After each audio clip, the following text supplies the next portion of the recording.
Good morning, good morning, good morning. Hello, it's very, very nice to see you guys. Hopefully I'm getting things ready in a timely manner. So sorry that it was a bit delayed today. I feel like it's been a consistent thing where we do end up starting the stream a little bit later than usual. I do apologize for that, guys. I have been trying to prepare some stuff, but also let me see if the audio is good on my end. I think everything should be good, but can hear you loud and clear. Thank you, BK. And hope you're doing well. Hey, Paper. Hello, Paper. Let me just hear it from my end. Even though I do believe you, BK, it's like some weird superstition thing where if I don't check it, something always goes awry. So let me just hear it on my end, and then we'll basically do a bit of a debriefing for today. But not too much progress was made off stream. I will say that in advance. But give me just one quick second. Okay, I think we're good. Okay. Miki was right. Miki was right, but I always gotta hear it on my end as well. Very superstitious like that. I don't know why. But also, hello, the #1 Decepticon is back, and no, do not mention Megatron. Do not mention that horrific person right there. It's me, the best. You bow to the short king. Hey, Fury. Hello, Starscream. Hello. Yes. So I basically haven't gotten too much stuff finished after stream. Fortunately enough, I was able to finish the actual line art that we had here previously. Where is it? So all the ones that we did manage to draw out for yesterday, we managed to get that done at least. So some of the scenes with like some of the machines showing the golden age, showing a lot of technology. 45 stream streak is crazy. Holy crap, Mike. That's good to hear. That's good to see. He's not lime. He's not a mime. It's Slime Friend. Hey, Bankrupt. Hello. Welcome to trying to get some stuff working, trying to share what we got for today. I hope you're doing well also. That is a crazy streak, Mike. I believe Mike and potentially Space Buns. I know there's one other person that have like a 45 stream streak or like something like that. I think that's the highest I've seen. I think that might have been when those got implemented. I could be wrong though, but yeah, a big shout out to Mike and just anyone that does tune in whenever possible. I greatly appreciate that. Oh, also Zen tier 2 with the robot and the coffee. Lux also has a 45 stream streak. Also driving too. Yes, I would say there's a couple of you guys that do have that. I've been trying to stream every day. It is really tricky. Obviously, I do everything in my power to stream, and sometimes it may be a little later than others. But thank you for the hydrate as well too, Pangrip. Starting off the day strong. I have a lot to talk about since most of... I mean, let's drink. Let me just drink a little bit of water before I keep talking.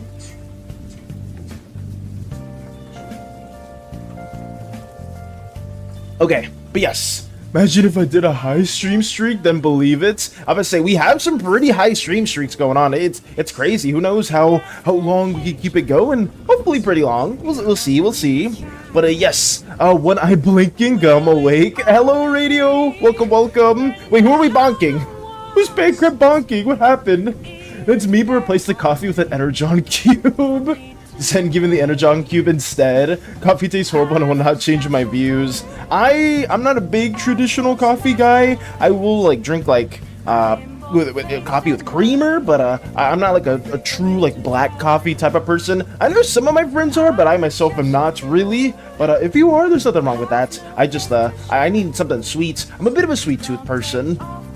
Okay. But yeah, what was I gonna say specifically? Oh, yes, we were working on more writing stuff, more written stuff for the script as a whole yesterday, so I didn't get too much really drawn out aside from the thumbnails that we did work on previously, so there may not be a lot of stuff to necessarily brainstorm and line up today, but hopefully I will be proud enough to say this, that we managed to finish all of the script for the Slime Society stuff. We managed to finish all of this, not all of the script or most of the script for the Ooze stuff, and now we're kind of transitioning to a small segment within the video about the Uzake War as a whole. So we got to that much, and I'm pretty excited that after the Uzake War we'll probably have like some small minor things to mention, like some of the jellies and other like miscellaneous things within the Slimeverse as a whole. And once that's done, I can happily say that the script will be over and we can actually finally just get all these scenes drawn out and start coloring and then actually make the video. So Progress has been taking a while, guys. I do apologize for that,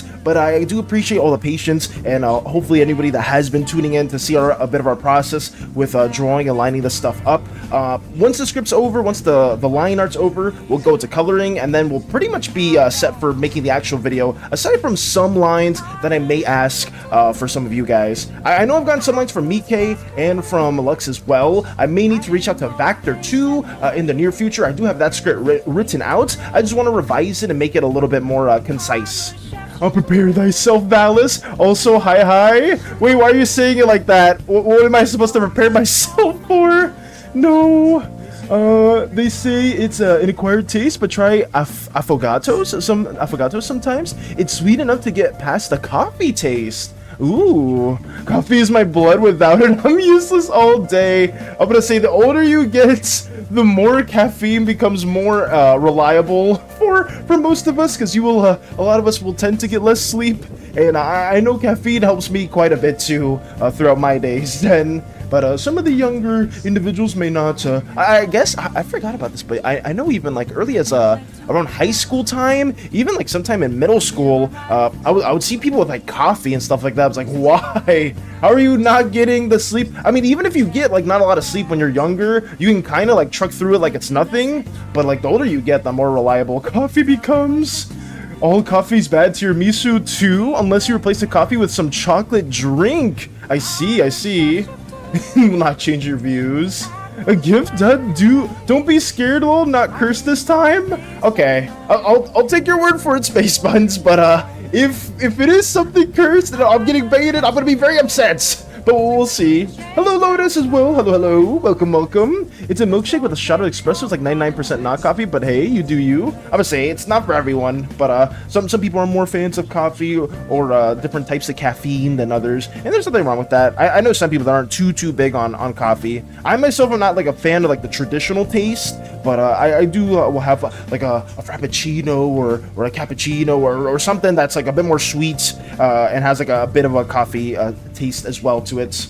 Anyways, I'm free for the whole stream. Church was canceled. Oh, it was canceled today? I keep forgetting that.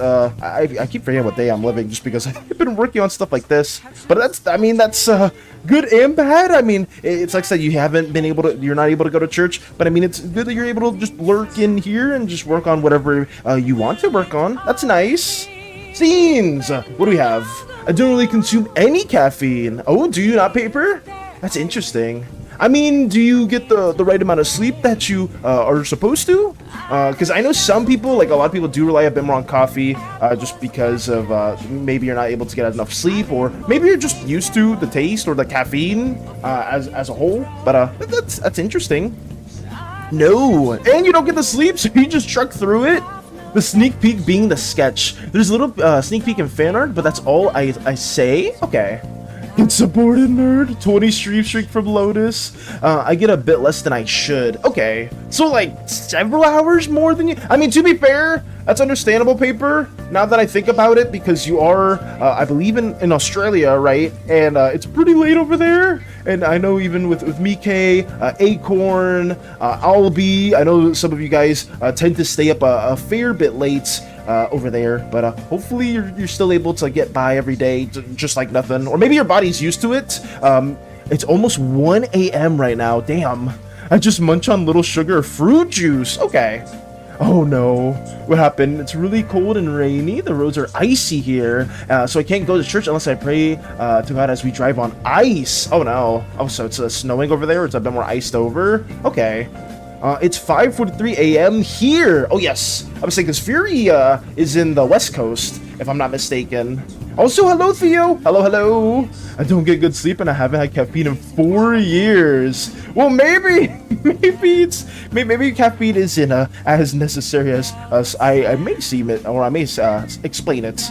But some people, yeah, like I guess the older you get, the less sleep you need to run on. But I mean, sleep is very, very important, guys. If you are able to find more time or like more moments to get more rest, please do so. But I guess some bodies I function better off of less sleep than others. I know crochet specifically, they run off of like 15 hours of sleep or more. Like they'll sleep for like 15 hours or so and they will still feel extremely exhausted. I think that's like some phenomenon where you have like oh, what was it? Where if you sleep for too long, your body can have like that sensation. I don't know what it's called, but I've heard of it before.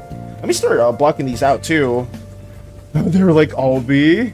Oh yeah, I'm in December now. Oh, you guys are a day ahead of us. You're in the future.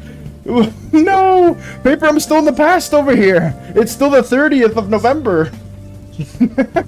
Oh god. That means you guys are super, super ahead. Well, I guess you should be. I mean, geographically, you guys are very different from we are. I went karting yesterday. That's good to hear, Theo. You went karting. How'd that go? Did you have a lot of fun? Let me also block this in at the same time, too. Oh, God. I'm kind of messing it up. Yup. Oh, yeah, I'm in December now. Mika is also in December. That's good. Have you guys already been pushing a lot of like like Christmas themed stuff over there? Or has it been kind of similar over here? Like as soon as October ended, basically they just started fully advertising a bunch of different Christmas things? Because over here, that's basically what started happening. When are you gonna put a self-inserts? What do you mean by that? Like putting myself in one of these scenes, Fury? Or something else? I hold all the spoilers. Paper knows everything that will happen a day in advance. I kind of used to have that joke with some of my friends that lived on the West Coast. Where it's like, oh yeah, I'm like 3 hours ahead of you. I know what's gonna happen. I'm living in the future. And then it didn't really do anything else around it. Oh no. If it's not too much of Moxie Rose, could you show off the Slimeverse art I made last night? It's for Mox and he loves it. If Moxie does show up, sure. I could showcase that. We had Christmas stuff up in the store I work at before Halloween. It's very annoying. Yeah, I guess it's not only an American thing where they just shove out all as soon as Christmas comes or as soon as Halloween ends, they just start promoting all that stuff. Came 8th in my first race and 6th in my second. Okay. I started going flat out into some corners in the second race. That's why I did better there. Okay. I mean, at least you were slowly but inevitably improving, Theo. That's good. I would say I haven't went karting in forever. That was like I forgot. I was like a really, really young kid the last time I went karting. I don't remember specifically how well I did, but considering I was extremely, extremely young, probably not that well. Probably not that well at all.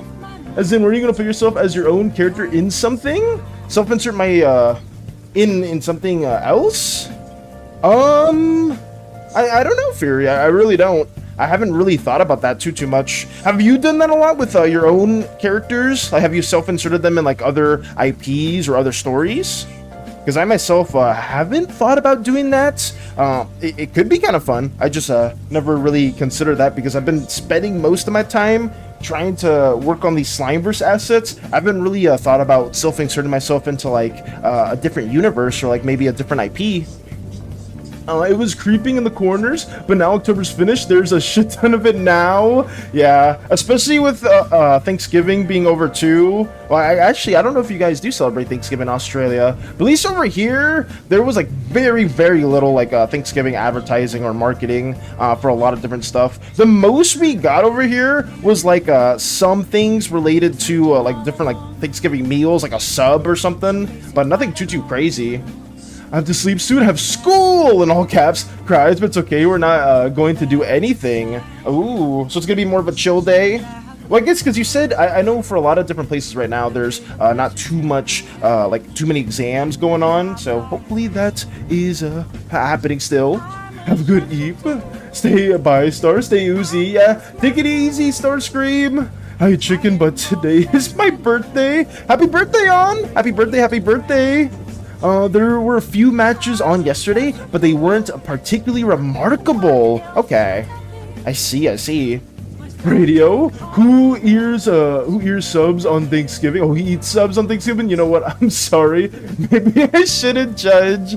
I mean, somebody looks forward to it, Radio. I personally just, it's not my favorite thing to eat, but I know that's like one of the big like marketing that some restaurants will do, some fast food places. They'll make like a turkey sub with like cranberry dressing and like stuffing in it. It's not the best. It's not my particular favorite thing to eat, like festivities wise or holiday wise. So yeah, I know somebody out there likes it. Canadians have Thanksgiving on another day, I think. Oh, do they? No, when is Valis you the slime going to put his own character in something? When what would the slime boy's own self-insert be? When is Valis also use, most frequently RP, and I use my own characters and even myself in stories. That is a good question, Fury. I just genuinely don't know. I genuinely don't. Mike says, no, we don't celebrate Thanksgiving. That is mostly your American things and Canadians. I honestly didn't even know Canadians also celebrate Thanksgiving, but I don't really know that too much. Why did paper say redacted? What will happen to Malaysia in an hour? No. Oh no. It's December now. I can't believe it. Sweating in the bag. Oh no. Lotus, are you a fan of those Thanksgiving meals? For the fast food places? You're usually an advocate for not much of that stuff. Like you promote eating from like maybe local restaurants and not like fast food places or like making your own food. Do you eat from stuff like that? I'm putting the silly Valis into a vampire game. Oh no. I think I've got the top 4 predicted. Blue Scuddy versus Alex Thak, and Pixel Andy versus Dog playing Tetris. Oh, so you think you got who's exactly going to be playing later into the bracket, Theo? Let me get to also this little landscape ideated too. I also completely forgot to talk about what we were working on right here. Specifically for the Slimeverse, we have some scenes that we can share with you guys.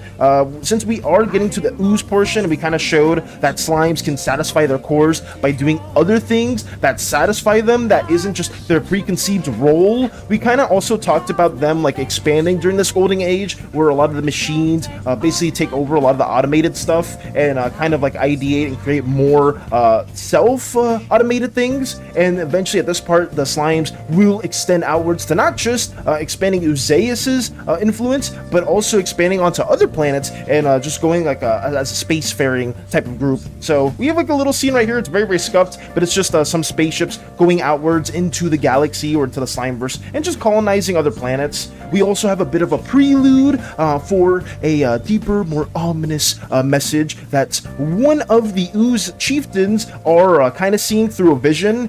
For those of you that probably have seen Oozeus as a whole, or the map, you can probably tell that this right here is the heart of Oozeus, the core itself, and this is kind of like a metaphorical dream or / vision that one of the Ooze chieftains is seeing, and that's something that we will be connecting towards our Ooze portion and Ooze society section of the video. We have like a little kind of like small landscape here showing some Ooze, more wild architecture / environment. We have one of the Ooze chieftains, like a loose sketch of them conducting some sort of ritual to kind of like talk to their wild god. And then we also have a small depiction. All this stuff is really rough, guys, so it is hard to kind of tell what it is. But we have a scene from the coreway itself with one of the wild gods being next to Nephrodite and kind of having them speak about what their role would be in one of the layers of the coreway. So yes, we have quite a bit to draw and flesh out further, but I did want to give a little bit of briefing on that because I kind of just AFK started working on this without really telling you guys what we're doing. Sorry about that. Hello, Mike! Hello, Mike! Hope I would say, why say Mike? Hollow! God damn it! I'm all over the place. I'm sorry, Hollow. Hello. Hollow, I'm bleeding. I saw Hollow's name, and then I saw Hollow say hi Mike, and then I said hello Mike. I'm sorry, Hollow. Welcome. What is an Ooze checkpoint? Oh, it's basically just me saying that we got to the Ooze section of our script, and we're now working on Ooze stuff for the Slimeverse and lining that up. So sorry about that. Thanks, Radio. Wait, what did Radio say? A cameo? Whatever the word is when someone is in there for a single scene or so. When I end up making my own comic series, may I have permission to insert your slime into it?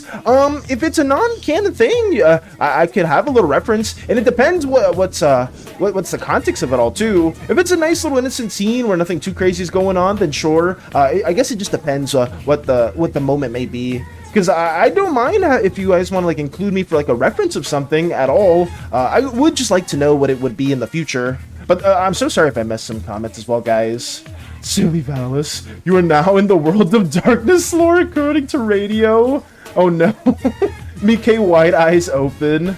I do eat fast food sometimes when I'm desperate, or it's as a treat until I have Chick-fil-A. True, Chick-fil-A is pretty good. Thanks, radio. Also, yes. Okay, sorry. I will, I'm kind of trying to read through these as quickly as possible. You want the dumb answer or the smart answer? Very nice. I'm barely awake. Hollow just woke up. If be canon, you'd likely be a background character. I don't know, I would refrain from that, just because I wouldn't want to be like a full-on canon individual in somebody else's world, because there's a lot of things that would have to be kind of transferred over, and some things I've been kind of keeping a secret, and it wouldn't really make sense with limited information, having me in like a full-on canon scene, where I would probably not handle it in a different way, because there are some things that I have kept secret from my crewmates, and that would, yeah, I would just say no. It's hard to explain it without it going on a whole spiel about that, but there are some spoiler heavy things that I would have like personal gripes with, like, oh, Velas did this in somebody else's canon work, and this is canon for, if you want to be canon in like your own universe, that's fine, but I guess it wouldn't really count as a canon thing within the Slimeverse as a whole. The Lego Jazz Club is now only 229 at Barnes and Noble. So 229, and I need it so bad, but can't afford it. The Lego Jazz Club. Is that like a Lego set radio, or is that something else? Mental breakdowns at night do not translate to waking up well rested, it seems. Oh no. I'm sorry to hear that, Hollow. That's really unfortunate to hear. I woke up an hour ago. I'm drinking coffee right now. We were having a bit of a discussion about the coffee situation too. That was something that we were mentioning before. Where some people are fans of coffee, some people really like coffee, and other people very much hate coffee. I myself am more on like, I don't mind coffee depending on like how it's done. I don't like the traditional black coffee taste as a whole for it, but it is something that I know some people just don't mind. They'll drink it straight up black, and I personally can't. I need something that's a bit more sweet, but I know some other people don't mind it too much. I'm gonna get a cup of tea. BRB, got you. Scooty's first seed. Alex is world champion. Dog playing Tetris has the world record. Andy is the only knuckle roller, so it's an absolutely stacked top 4. Okay. Sorry if I've been missing the YouTube messages as well, Theo. I do apologize for that. There's a lot that I have to try to debrief, and I kind of did struggle with that. I don't know if Hollow has that specific band-aid. She has one with colorful stars if you're interested. It's a Lego sets for how much was it, radio? 220, 229? Legos aren't cheap. Vels, did you forget my comic series? Had never been related to yours, and it'd be a cameo. Like I said, if it's something canon for your universe, I don't mind it too much. I would just like to know the specifics of it. I've always am a little bit weary about stuff like that, right? Because like in like putting like one other person's OC like 1-to-1 in another universe, and not really knowing what they will do in those actions, or like what can happen story wise, I think I would have some personal gripes with. But overall, if it's nothing like too crazy, if I'm not gonna play like a super important part, and it's like for like one issue or like one comic and whatnot, it's like a small little cameo, I don't mind that at all. I just wouldn't want to have like a huge presence in anybody else's like story plot wise. Oh no. Oh, black coffee is liquid gold. It doesn't need more.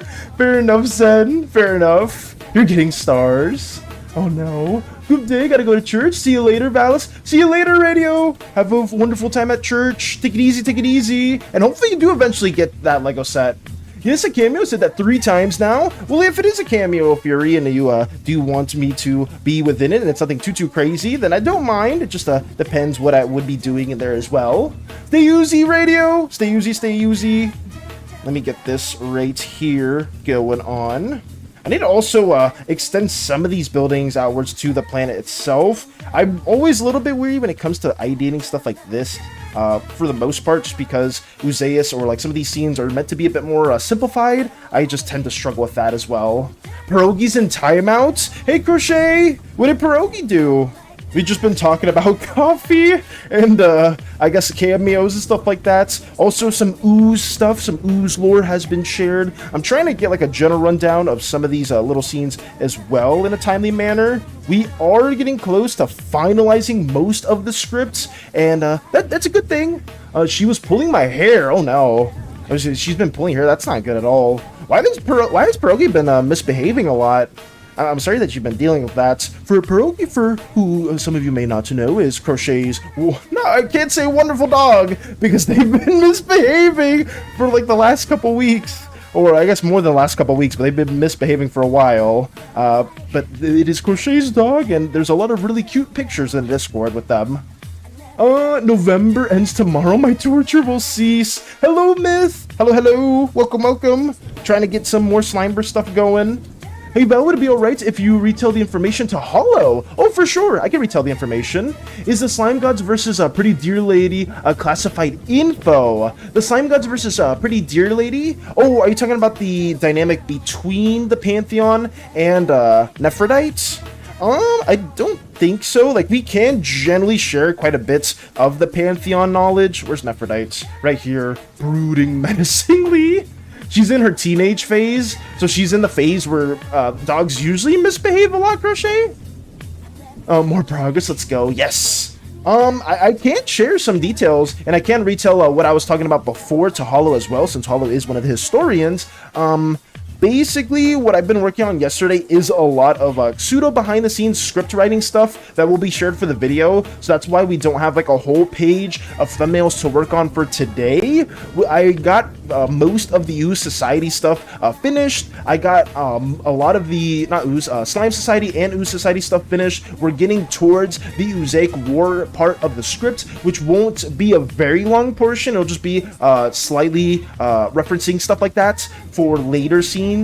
Basically, for the Ooze stuff that I was sharing was kind of connecting from what the slime stuff has been going on with. They have advanced so much of civilization to the point where they've been exploring other places within the universe. We now have a connection point where one of the Ooze chieftains gains a bit of insight on how Ooze itself is expanding, and a bit of like an ominous message, kind of warning the chieftain and being like, I fear a day where I will no longer see the sun. I fear a day where I will be imprisoned in my own mortal or metallic body. And that's just them being basically warning the chieftain and telling them that, hey, the slimes, their expansion is impeding my growth. I will no longer be able to expand, and I will probably slowly be trapped in my own shell if the slimes keep developing and advancing at this rate. And that's what pseudo acts as the spark for the Oozaic War, whereas this chieftain is one of the first ever Oozes to kind of venture towards Slime Society around this time, and basically share the fact that, hey, what you guys are doing, whether it's good for you or not, is basically hurting the planet itself, and that stirs up a lot of controversy and a lot of different conflicts within the slime groups, and basically like trying to frame the Oozes as potential hostiles that want to cease their growth and cease their development as a society. I'm back. Welcome back, Theo. Welcome back. Welcome back. I heard some stuff from Mike, and I have a question, but I don't want to speak spoilers or anything. If it's a very spoiler-heavy question, Hollow, message me particularly, and I'll see if I can say that on stream or not. If I can't say it on stream, I will message you after stream, though. So yeah, don't be afraid to message me at all. And yeah, that's why we don't have like too much really shown right here developed, because I've been writing more than actually drawing yesterday. Chat, speaking of behind the scenes, I turned into Dr. Doofenshmirtz on Tumblr the other day. Only Valis knows what happened. By the way, what the fuck is that spelling? I don't know how to spell that man's name. Hey, Fluffy! Hello, hello! Welcome, welcome! How are you doing today, Fluffy? I must share a cursed thing that Myth did inflict on me on Tumblr, because now that you bring that up, Myth, I can show that, since I usually tend to show memes and other artworks. Let me see if I can find it specifically, because I might have liked it. I should have liked it. No, not might have. It should be liked. Let me see. Will I find it, though? I guess I could just search up your name. Or no, Eggy on Toast? Eggy on Toast. It should be here. Okay.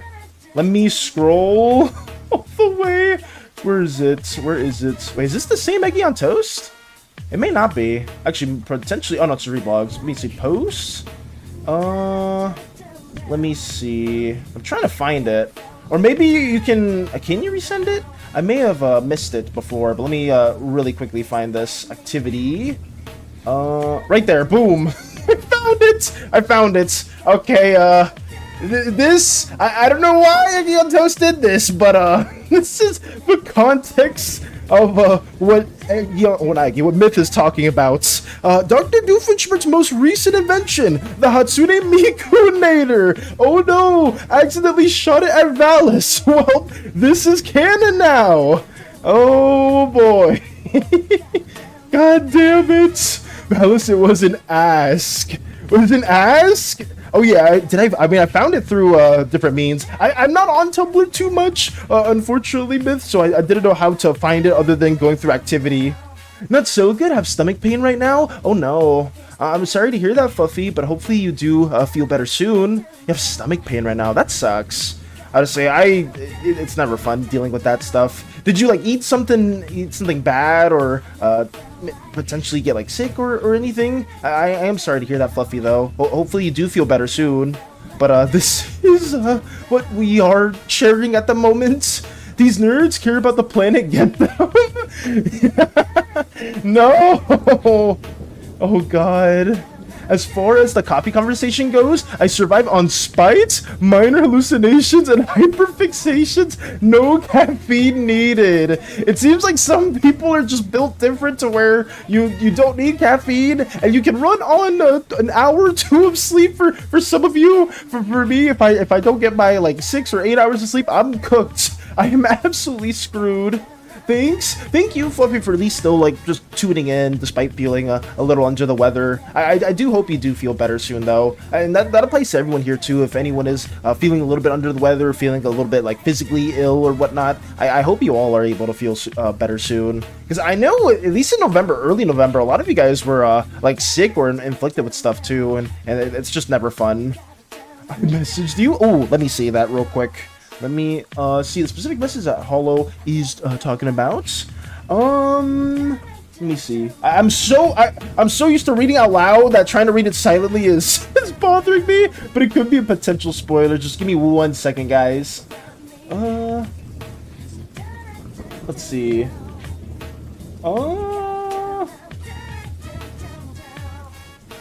Okay. I think I can answer that on stream. Okay. So what Hollow asks is, I believe this is something that I can share. I don't think this is like too spoiler heavy. Mike told me that Dear Lady's upset because the gods were supposed to be in her domain, but the observer snatched them first. My question is, did the gods did they know that they were supposed to go to her and knowingly went with the observer instead?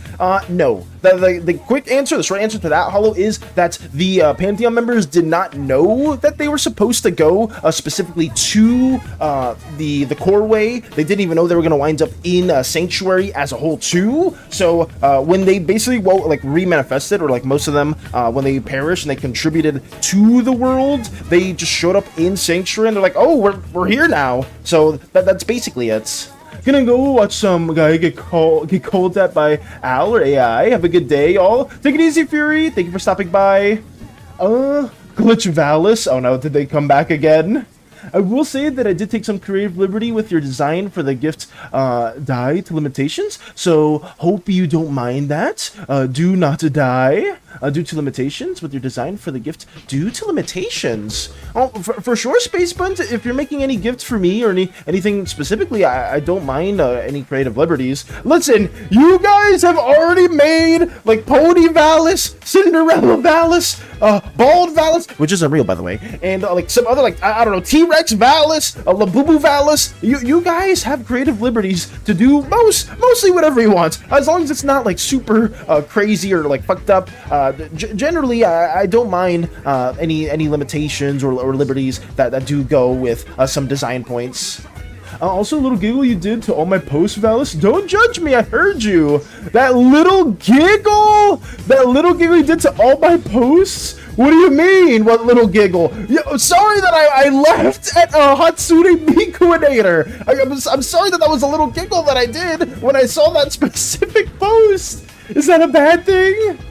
So the deer leader is being petty by punishing them for something they didn't even know about? Got it. Yes, I have said this in the past, Hollow. The Observer and Neff are not good individuals. They do embody chaos and law. So Neff views this as an act of betrayal, an act of something that's where the first residents that did perish within the Slimeverse were supposed to go to her domain. So as an equivalent exchange, the Observer also proposed, and they talked to one another, basically saying, how about you embellish their kin with something else instead? I have these wonderful beings in my presence, and you can deal with the litter.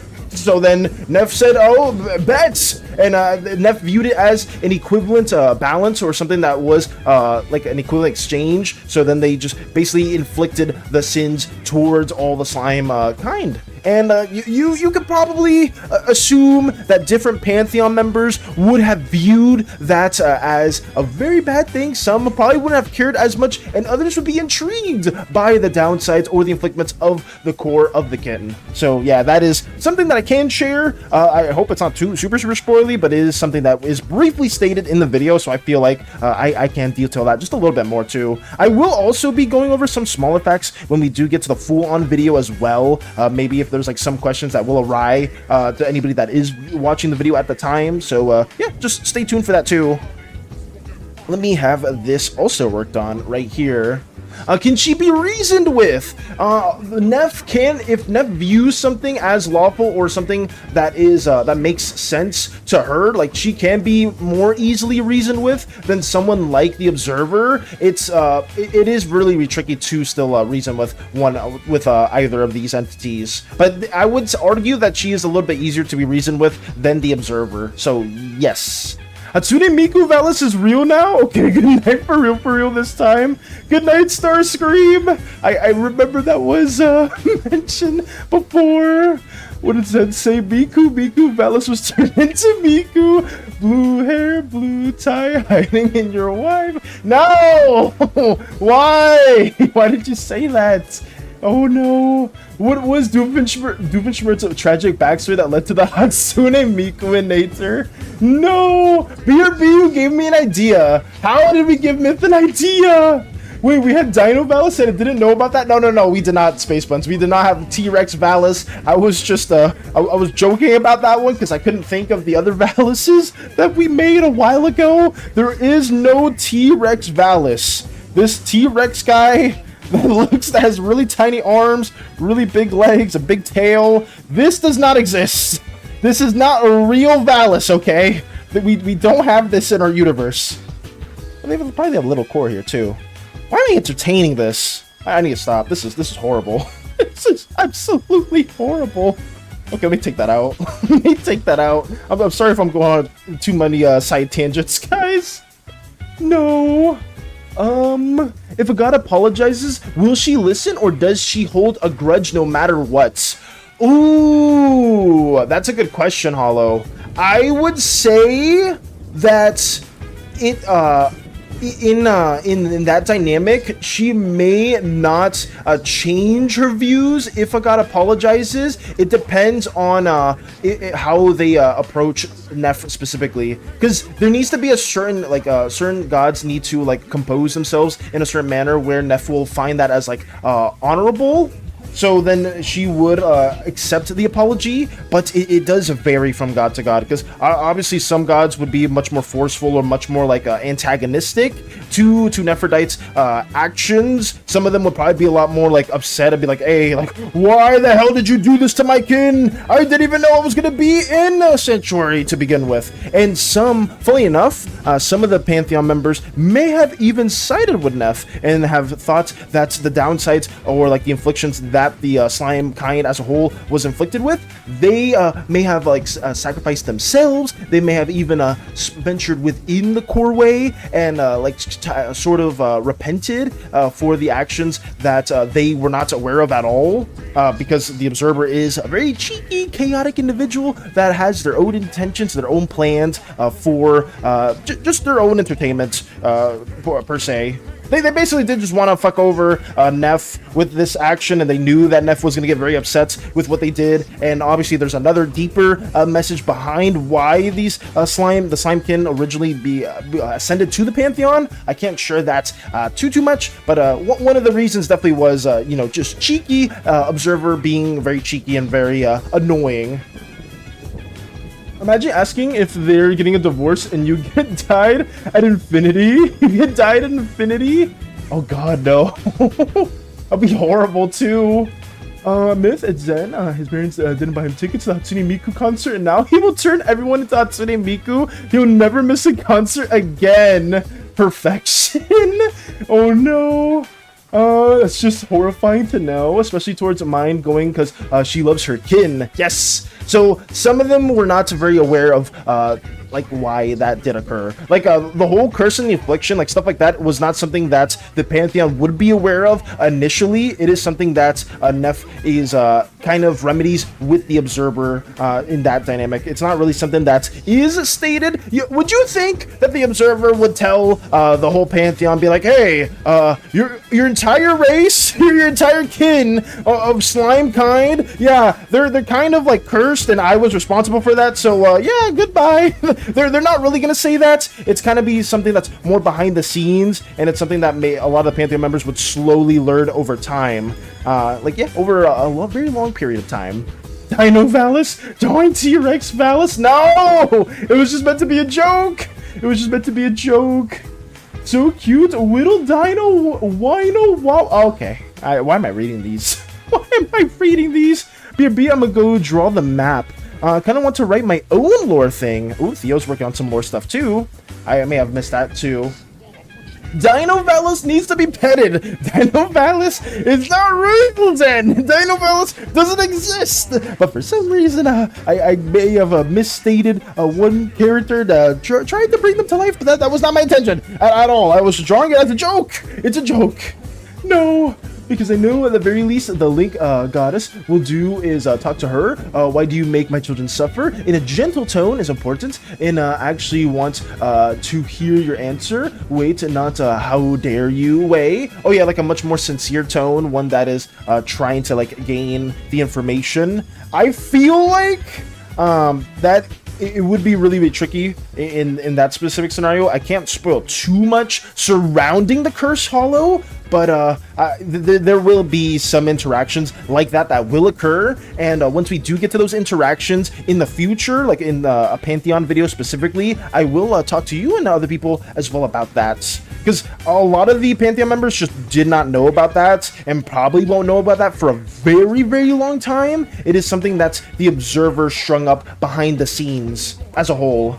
Dino Valis isn't real yet. They shouldn't be real at all, because it was something that I was just joking about.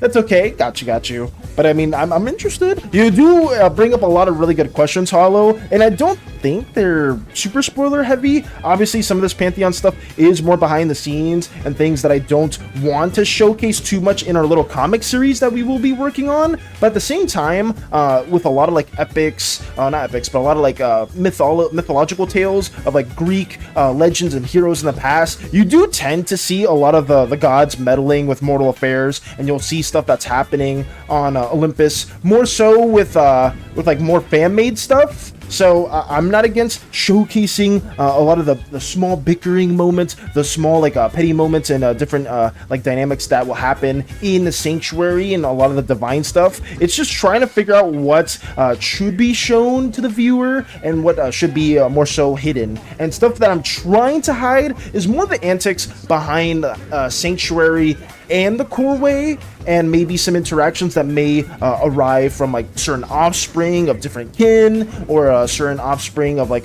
maybe a certain character that's crucial to the plot. Things like that I want to definitely show during the comics running, like whenever we do get to certain chapters later on. My main goal next year is to catch up to season 2 for our little comic series, so hopefully that can arise. I think the longest part of our comic series will be season 0, because we're going to try to explore more of the backstories for the core crew members of the Athesian. I'm schizophrenic. Dino Valis not being real won't stop Dino Valis from being petted. Okay. I mean, listen, if you guys want Dino Valis to be real, there's nothing wrong with that. Or if you don't want Dino Valis to be real, or you want them to exist, it's all good. I feel the same. I can definitely imagine Cleo being the "how dare you" type. Oh yeah, I can.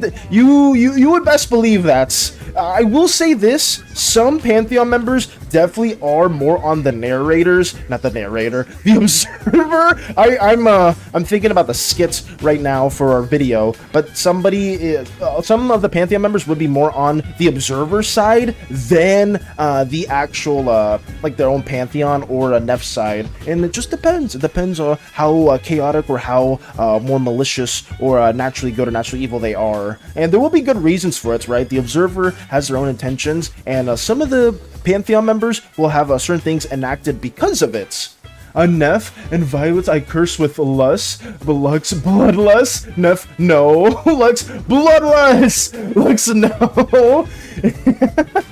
I curse with lust, bloodlust, you say? Oh no. I mean, that could be a good misinterpretation of what Nef may have endowed some of the Violet god, not the god, but the kid with. Bloodlust, no! Cat Valis can't hurt you, but they do judge you. What do you mean? Cat Valis, is that even a thing? Oh god, you're right. Wait, Cat Valis does exist, but that's a super old throwback. I forgot about that one too. Oh god, but yeah, Cleo would definitely be the "how dare you" type. Cleo would just absolutely barge in and be pretty upset. Honestly, actually, wait, Hollow, you can go two different ways. Cleo would probably not care at all too, as long as they themselves are not afflicted with the curse. And there could be a Cleo where they care a lot about their kin, and because seeing their kin as like the most prize-worthy, the most sought-after slimes in the entire Slimeverse, they would probably be a little bit upset at that. But I think as long as it doesn't afflict Cleo herself, she probably wouldn't care too much, and she'd probably be like, it's a small price to pay for such eternal beauty, honestly. Val's just leaving us on a big cliffhanger, which may last years. It's honestly, you're right about that, Lotus. I'm not even gonna be contradictory to that statement at all. You're absolutely right. It will take a while to catch up and get to other things that I do want to share. So yeah, you're right about that one. I can't really argue against that. Some things I will hopefully, if it takes a really long time to get to, I will just pseudo tease every now and then. So hopefully that will satiate some of the curiosities that some of you guys may have as well. Is Planetron out? I think so. Different reasons can be different. Like you can be gluttonous for winning, or you can be lustful for something other than somebody being lustful for blood, like what Lux said. Yeah, that's true. That is true. You can interpret the sins in a very different way. Getting dinner, BRB, all good, Hollow. All good, all good. It's honestly really funny because that Violet Slimes get the lust. Meanwhile, the Violet Goddess Miri is a very loyal woman. She's just very down bad. I mean, that's true. Like these downsides for the slime kin, for each of the Pantheon members, they apply only for the kin. You can have some of the sinful tendencies also tied to the gods. It's more of a fact that the biggest downside that each Pantheon member has was magnified as the downside for each of their kin. So yeah, each of the gods may be a little bit more lustful or wrathful or envious or greed, but overall they aren't afflicted with that curse. Right? If they don't go against their own like role or purpose, they'll still be pretty much fine. Let me make this a little bit larger. Glutton for punishment. Ooh, I would say gluttony is I forgot which one that was. Oh no, that's orange. Orange slimes are gluttony, I believe. I could be wrong, but I may need to fix that around. Because I know I took a lot of inspiration from crochet. By inspiration, I meant I just took Crochet's ideas for the Hell campaign and kind of like mirrored a lot of that. Whereas like the blue tieflings in the Hell campaign are associated with sloth. I kind of like mirrored that too. And we've been kind of like going across that as a whole, with trying to do our own unique twist and turns to it, like not just one-to-one ripping it at all, obviously, but taking our own little inspiration as well. Oh no, Lux just gutting them down. Oh no, Mary just learning about that's her kin been afflicted with that, and she just cracks her knuckles. Well, time to teach them ed class. Oh no. I've already been planning how lustful Lotus Slime would be. This is your fault, Val! It is! It is. I am the reason why they have those tendencies, of course. That is just something that I wanted to include for the slimes. Honestly, I forgot who had the first one. This all spiraled out of control, I'm not gonna lie, because originally I just had a heightened form for the indigo slimes, and then we kind of like morphed that into changing every single slime having like some sort of enlightened state or heightened state, and then having some sort of caveat to that state or to the slime's core as a whole. Because originally, I mean, I can show... where's the references? Where are they? Over here. Like, originally you've seen the slimes before, but all of them early on didn't really have a core design to them. It wasn't until we got to red slimes, right? Because blue slimes, they just had like a little spherical thing right there. Green slimes had like a more abstract thing right there. And then when we got to red slimes, this was like, oh wait! The core does adjust their shape, and then we kind of like worked more from that, and eventually getting to indigo slimes where we created the warped state. That was like, oh, that's kind of cool. Maybe we'll push that further and make a high-end state for every other slime group, and that's something that we could explore more. And then eventually tying that to some of the sinful tendencies was where we eventually got to today. And I guess it does relate to a lot of different mythologies and different religions having a sinful connotation, and maybe having a big downside to that. So we kind of just worked from there. Seems like orange or yellow could be pride. I probably would say yellow could be a bit more prideful. I would argue, considering how Cleo behaves. Is red pride proud of their muscles and strength? Red would be wrath, specifically, Lux. I would associate red with wrath. Because, you know, red means angry and stuff like that, so it's a pretty easy one to kind of associate it with. Because Val just threw that idea in the wind and I clutched it and went with it. Oh yeah. I mean, we had a lot of really fun and interesting ideas that were ideated very early on when we were working on some of these different slime, slimekin, and yeah, we just kept doing that from there. So that's why with the green slimes and the blue slimes, they don't really have a defined core, and it was why I wanted to kind of show that over here. With where's the depiction? Right here. With this green slime individual, we kind of like shaped the core to be a bit more slender and have its own defined shape. That's because all this stuff was very much on the cuff thinking. Nothing too crazy at all. Now this will the oozes be based off the 7 virtues? We were asked that question very early on, and I will say loosely, not really. It won't be like a huge influence for ooze culture. They weren't afflicted with the same curse that Nephrodite inflicted for slime kin, and a lot of the wild gods and oozes as a whole hold a very like ancestral shamanistic let's see, culture and tendencies, so where they can basically focus on trying to worship the dead and the wild gods. They're more shamanistic, and Neph herself hasn't really inflicted oozes with any downsides. Oozes themselves, they're chilling. they don't have like a crazy downside. They just are more shamanistic and tribal in their own way. I'm actually, that might be a good idea, Val. Basically, they're the virtuals. Ooh, what's pink? I don't know yet. I don't know yet at all.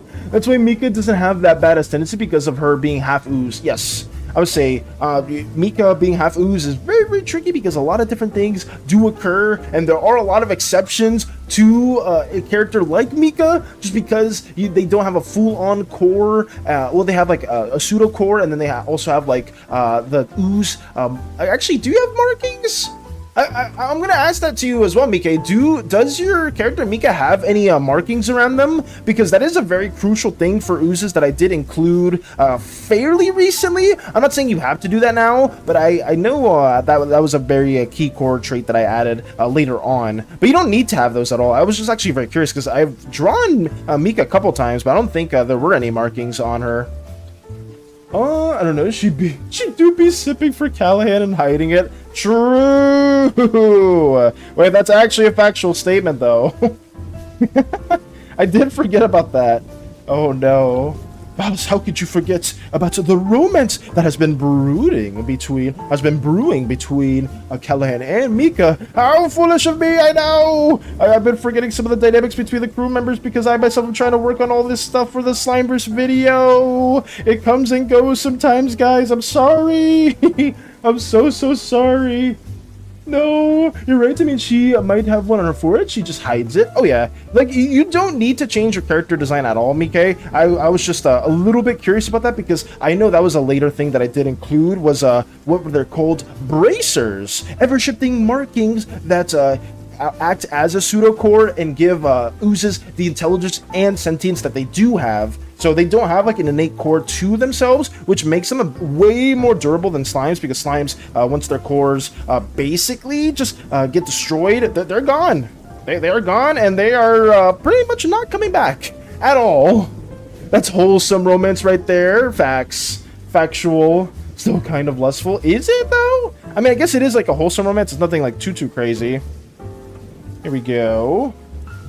I wouldn't say it's like on the verge of being like overly sinful, unless I haven't been told some key plot points in their dynamic. Oh, I probably should have used the vertical, not the vertical tool, the symmetry tool for this. Maybe in her other form, more markings that are more visible. Sure thing. Sure thing. If you want to like include that for your character, you're more than welcome to, Mika. It's just I didn't want to change anything that you already had planned out. I was just curious because like, wait, does Mika have markings? I'm not too sure, because that is very important for ooze culture. That's where all your intelligence and sentience comes from. So you would best believe that different slimes, and obviously depending which slime group you're from, you would have different markings. Like, I mean, where are they? Where are vid assets? Right here. Also, I did say that Mika did change her appearance a little bit to be more passing. Oh, that's true. So maybe you could have maybe hidden more of the markings as a whole. That could be something. Where are they? Right here. So it is hard to see for some of them. Some of them are more subtle than others, but you do have like markings around the body for some of these oozes that kind of show their sentience and intelligence.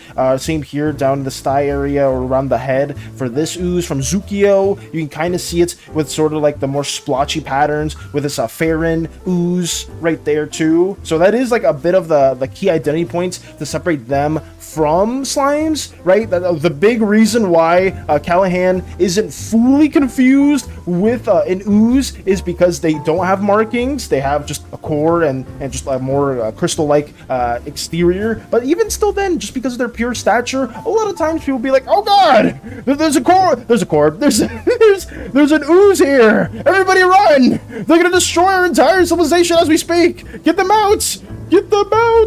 And then Callahan just slowly has to go somewhere else, because it's just, you know, another day in Callahan's life where they get mistaken for an ooze. Also, oh yes, Mika does have a sketchbook with Callahan drawings. Mika does have a sketchbook for that. That is factual. Let me also, actually, am I messing this up? Oh yeah, the wings are super bad. That's okay. It isn't meant to be super accurate, but I may need to change this out just a little bit more. I need to make it look a little bit more symmetrical. Something like this. Just another day for Torbeck. Just another day for Torbeck. Oh god, I can't even do Torbeck's voice. Legend of Adventures is so goated though. I love their dynamic. Definitely one of my favorites, like TTRPG groups, because they are just so funny. Check your inbox on Tumblr. Trust me, it's a piece of art. All right, let me check and see what it is, Myth. You want me to check my inbox? I shall check it. Okay, let me go real quick to Tumblr. Where's Tumblr at? Over here. Never do Torbeck's voice again, ever. Oh God, what are you talking about? I'll do it as much as I want. What is this? What the hell is this? What am I looking at? Myth! What do we have here? What is this? We have, like... Can I get closer? We have main Valis, normal Valis, throwing it back Valis. What is this? Emo? Emoji Valis? Is that a thing? What is that? Furry? We just have a furry there? What is this? Why did you take the time to do this? It's beautiful. Oh my God. What the hell? Hey, hello. Welcome back. We're took out the time to create a lovely meme piece with various Valises pointing at one another. I didn't know there was a couple of them here, like a emo Valis, or there's like a furry on the corner. I didn't know that was a thing. I still had my headphones on. I heard the Sin discussion. I raised to you yellow slimes and greed or jealousy. I was in between. Actually greed originally. I thought they would make a lot of sense with that, especially since they had a lot of golden connotations to them. But I would be all up for that. And yeah, honestly, I think I could be okay with that one too. Or jealousy. So what, envy? I feel like yellow can fit a lot of different vibes. I gotta take this out of here. I gotta take this out of here. I'm sorry. Thank you, Myth, for taking out the time to do this. It is a great piece, and I hope I never meet my other universal counterparts ever, because that would be tragic. My brain had a wonderfully awful idea. Gun that shoots Orbeez, those clear beads you soak in water, but soaked in poison instead? Oh my God. If shot into a slime, they would dissolve, release the poison, and kill without leaving a trace. Oh my goodness. Wait, that is a beautifully awful idea. I will say that, Lux. I would have never thought of that, but I mean, I'm sure a lot of like maybe assassins or hitmen have like some sort of like poison or some sort of like weapon that does use that, so I can't say no to that. It's oddly creative too. So if that's something that you do want to push, yeah, you can make a weapon design like that. I feel like it would make a lot of sense in the Slimeverse. Also, I suppose we don't have to worry about matching the Christiansons. There are more gods here. The sins. Yeah, that's true. So we can focus on flaws in general. I think that's something that is pushed for Nephrodite's curse, specifically Hollow. It's not that we're connected into sinful tendencies, but in reality, what Neph did is heighten the weaknesses or the fundamental flaws that each deity has, and enacted that as a sickness or as a plague to the cores of those respectful of those respectful kin, right? So if there is a big fundamental flaw or fundamental like weakness or doubt that Uzdrovichel, I hope I said that right, has, then they would have that inflicted on their kin too. So that's something that we could push a bit more. I connect them to Sins because Sins is fairly easy, but obviously there are way more Pantheon members than Sins as a whole. So if you do find a unique kind of like flaw or weakness that your god has, and you want to kind of like exemplify that to the weakness of your kin's core, we can do that too. At Lotus, back off. Oh no, with the shotgun ready. Oh god. Also, another information, I gotta remember Mika, when she's really angry or upset, she goes really deep blue like Jim. Yes, there will be visual tendencies and like visual descriptions that will occur for like oozes and slimes, and obviously for Mika, when they do get really upset, they will go a deepish blue tone similar to Jim. So that's good to know too. Now I want to write non-canon fanfic about Dear Lady and Pink God discussing. If you want to do that, Hollow, you're more than welcome to. potentially what is written. We could always make that canon too, because obviously some of the Pantheon members would probably reach out to Neff. I will say the core way is a place where the gods have very little power within, so a lot of them don't tend to venture into the core way. They have full reign within the Slimeverse, because that's where most of the powers do reign, and in Sanctuary too. But when they go to the core way, that is Nephrodite's domain. You are entering her domain, and all of your strength is very much diminished to like what your core soul is. So yeah, you would best believe that most of the Pantheon members probably don't like venturing down here all that much. It is not well received at all, but the fact that some of the Pantheon members would venture down there just to talk to Nephrodite makes it even more worthwhile, and Nephrodite would give like an ear or lend an ear to hear what you are saying. I have a version. It's an old one, but I can send it to you. Ooh.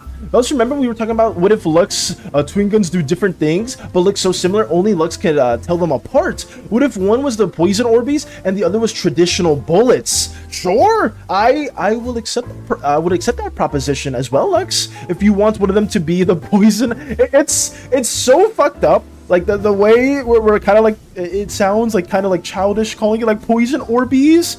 But then what it can actually do is super fucked up. But if you do want that to be like the projectile or the weapon for one of the guns, and it's really hard to tell them apart, I'm way more than okay with that. Maybe that's a standard issue type of projectile or weapon that some hitmen agencies have, or maybe that's a more rare type of weapon that occurs, just that Lux only has. Either or, I'm okay with that. It makes sense. Gotta go. Stay gooey, myth. Take it easy, take it easy. Also, that drawing of Dear Lady on screen is Chef's Kiss. Oh, which one? The one that we did in the Hades style hollow, or just where Nephrodite's basically just warping the core around and kind of inflicting the curse?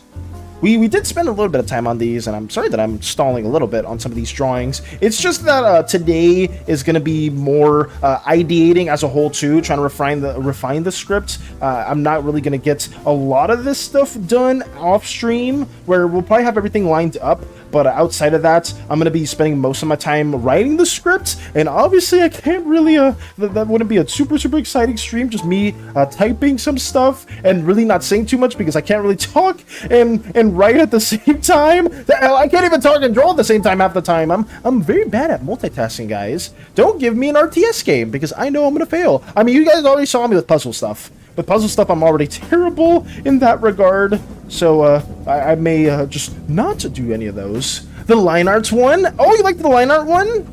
I'm happy to hear that. It is something that I took a little bit of time going with. And yeah, you can even see here, the shoulder eyes are open. The shoulder eyes are open, and oh boy, she's pissed. She is very upset, but she will do what she must to have an equal transaction or equal exchange, where, oh, the Pantheon has divine ascendancy or divine power as gods. Well, your kin having the curse of a sin or something like that is more than enough of an equal exchange. So yeah, she is very upset, but at the same time, she is doing what she views as a lawful exchange. Or, like, I guess a lawful punishment to what she perceives as a crime. Okay, let me get some of these right here also ideated. These ship ideas are super broad, guys. I don't like how they look. I kind of just loosely based it off of whatever I was thinking of at the time. Like, this one was like that weird flounder fish. I forgot what that was called. Sunfish, I think.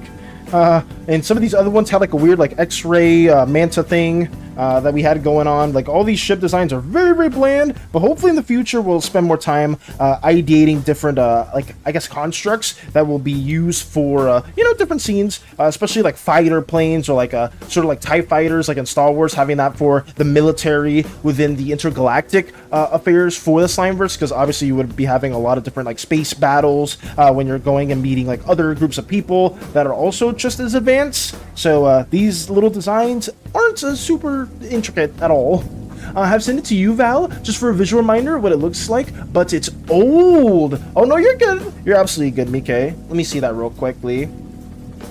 Old in all caps. I love how you stated that too. I mean, yeah, this is, I do remember this as well. So when Mika gets very, very angry, this is an older depiction, guys. Nothing, maybe it's subject to change later on. I don't know if that's what Mika is implying, but this is an older depiction of Mika being a bit more angry, or just having like a more deepish blue tone, similar to how Jim's color also changes as an ooze. A lot of this stuff, damn, when did this get shown? A lot of this stuff is still like really cool to see. I can't believe, how old is this? I would love to see the specific dates for that too. So first I want to talk to you about a load of slime powers. I was hoping they have weaker powers, and then they have stronger powers that will slowly make them shrink down to the core if they're not careful and don't replenish themselves. Depending on what the power is, Lotus, I would be okay with it. It very much depends, because it is really tricky having like super OP individuals for like narrative purposes. But if you have like a certain power in mind that isn't too crazy, I wouldn't mind it being like official. Because I know there was like some things with like the elements that you did showcase in the past. That's like something that I can't really allow, unfortunately, just because you have like absolute white and absolute black as some of like the variants and whatnot, and that just wouldn't be recognized as canon material. But like I said before, if you have like a certain power in mind that you want to have for the character, then you can always make it as like your own head canon too. It's just some things I need to be a bit more restrictive on, and it needs to also make sense with some of the Pantheon stuff too. Is Lotus Slime violet? I believe so. Let me look. Gotcha, Mike. Doesn't like ships and their design, so he crashes them all. That's just not true. It's not true at all. I just don't know how to design them. I don't know how to design a lot of things, guys. If I really want to design something, I need to spend a very long time on it. It's not like some of you guys, and Hinton Space Buns, and some other people here that can design things really elegantly on like a first try basis, and it looks incredible. I myself need to spend a while like really ideating something for it to look cool or interesting in my own perception. And yeah, that's basically it. I hope you guys understand. That's why a lot of this stuff is fairly scuffed. But I hope in the future we will have videos that do explain some stuff like this, like maybe more like the intergalactic affairs and like how much of an influence slime culture has had over the entire Slimeverse. So yeah, but that's just some things that we will be doing. I mean, violet slimes are all about magic too. I always find that part confusing, since it seems that some other colored slimes possess powers as well. Yes, all of the gods themselves possess powers. Some of the slimes, like most of the slimes, have some sort of unique capabilities to them as well, right? Because it's not only violet slimes that have magical capabilities, Hollow. We did initially connect a lot of the slimes to a specific D&D class. So like, where is it? A yellow slime, for example, is a bard, and they themselves also have some sort of like magical capabilities. Same with indigo slimes, like pink slimes. Also, you can relate them to a cleric, and they have like their own like, I guess, healing properties, and those can be seen as like a magical tendency too. Red slimes can bolster the bodies and a lot of like their strength, athletics. They can like do stuff like they have like super strength. They can like jump really far up and stuff like that. Like anything that's like seen as like a superhuman type of thing, they can pretty much do it. Same with like a green slime, where they can be extremely fast and dexterous. They are like nigh unkillable if they can manipulate their core in a certain way. So they make extremely well-versed assassins. That being said, boons change up our power system quite a bit, just because a boon can be given to a slime from a different color or from a different kin, depending on a very specific circumstances. Boons aren't given to everybody, but a green slime, for example, could be given a boon from Cleo, and they could be way more charismatic, or even have like some sort of powers that inflict a charming aura around them. But I guess that would be more of Miri's domain. But hopefully you kind of understand what I'm getting at with that too. Boons change up the landscape quite a bit, and that's why I have been trying to figure out if there's any unique interactions or relationships between certain gods in the Pantheon, because I do want to have like a combination of some powers, like maybe two gods find a specific individual interesting enough to bestow them a specific ability that's a combined version between the two gods. So that is something that we are working on too. Boons are like a very important part to like the powers and capabilities that a lot of slimes have, as opposed to more of their innate self with their cores. I'm glad you write the second half of that date. I would have thought it was October 8th. Oh wait, oh my god, I found the day when Callahan was made. It was 10/8/25 a.m. Sunday, August, 10th of August? Holy crap, it was in August when that was created. Then we have been streaming for a minute. That was August when Callahan was made? Holy. So maybe some ideas on what powers that could be like telekinesis, but that's one of the weaker ones, which still can make them shrink the longer they use it, I'm guessing, and it would mainly be used for cleaning or moving stuff around. Telekinesis is something that would be more related to a indigo slime, because indigo slimes have like a, I guess, you like gravity-based, more forceful types of magic, but honestly, I could like waiver that too, and you could like have that as an ability for your slime. I would say it was October 8th, so I'm glad you write the second half of that date. I found the date where I made when Mika gets upset or angry when she turns deep blue. That is the day I made it. Was that September 8th? Damn, that's a while ago. It's been several months, huh? I also want to give Lotus Slime a power that is very strong one, but Lotus Slime wouldn't use it unless it's back in the corner or like super desperate and it doesn't last long. What would that power be? Wrote, and Violet Slimes have more versatile powers. I don't want to overstep. I just worry about the main thing of the Violet Slimes getting lost with time by becoming more common. Yes, so we do, like, originally, like, I will say this, Hollow, Violet Slimes and like indigo slimes were like the only ones associated with magic, and we didn't really refine the power system till more so recently, which is why, like, yes, the core for all these slimes do innately give you some sort of like physical capabilities, whereas like a violet slime wouldn't naturally have an affinity for magic. That being said, not every violet slime can cast a spell, but they are more prone to casting sorceries than other slimes would. But I will say that the cores do inherently have an ability to them as well. That's the main reason why every slime does look the way they do, and it's more of like a shrivel of a power or like a shrivel of the capabilities that the Pantheon members originally had, right? So like a red slime, they all have their appearance due to the shape and their functionalities of their core. They do have a shrivel of that strength or of that tendency to their Pantheon members, but a red slime could also get a boon. They could also get an ability that allows them to, I guess, fly. If, let's say, who would fly? I don't know, like, let's say, like, an indigo god would grant a boon of flight or levitation. They would have something akin to that would be inflicted within their core, and it would stay as a permanent thing, because once you have a boon, you can't really take that away from them. It's kind of similar to how the story with Apollo and, I think it was Cassandra, where Apollo gave Cassandra, like, the ability to see in the future, but Apollo couldn't take that ability away, only inflict a downside with it. So that's kind of like a similar tendency. It will feel like playing Hades. Yes! And that's why I did it, Vector, because I love Hades, and I want boons! Hello, Vector! Welcome! Most slimes will never have more than one boon. It's very, very rare for a slime to have more than one. It's extremely rare. So yeah, they're very sought after, and it's something that can be prevalent in some places within the Slimeverse than others. So yeah. Also want to ask if Lotus Slime could have multiple powers, not too many, just different ones, so I can make combinations. Well, that kind of answers that. I will be sending you the strong power, because if it does come to life, I would like it to be secret for a while. Let's see. Oh, poor babies. Green God would grant flight, greater exploration potential. Oh, okay, yeah, then if that makes sense for the green, I could see that too. Yeah, I think the green God instead of the indigo God would give that. But yeah, that's very, very factual.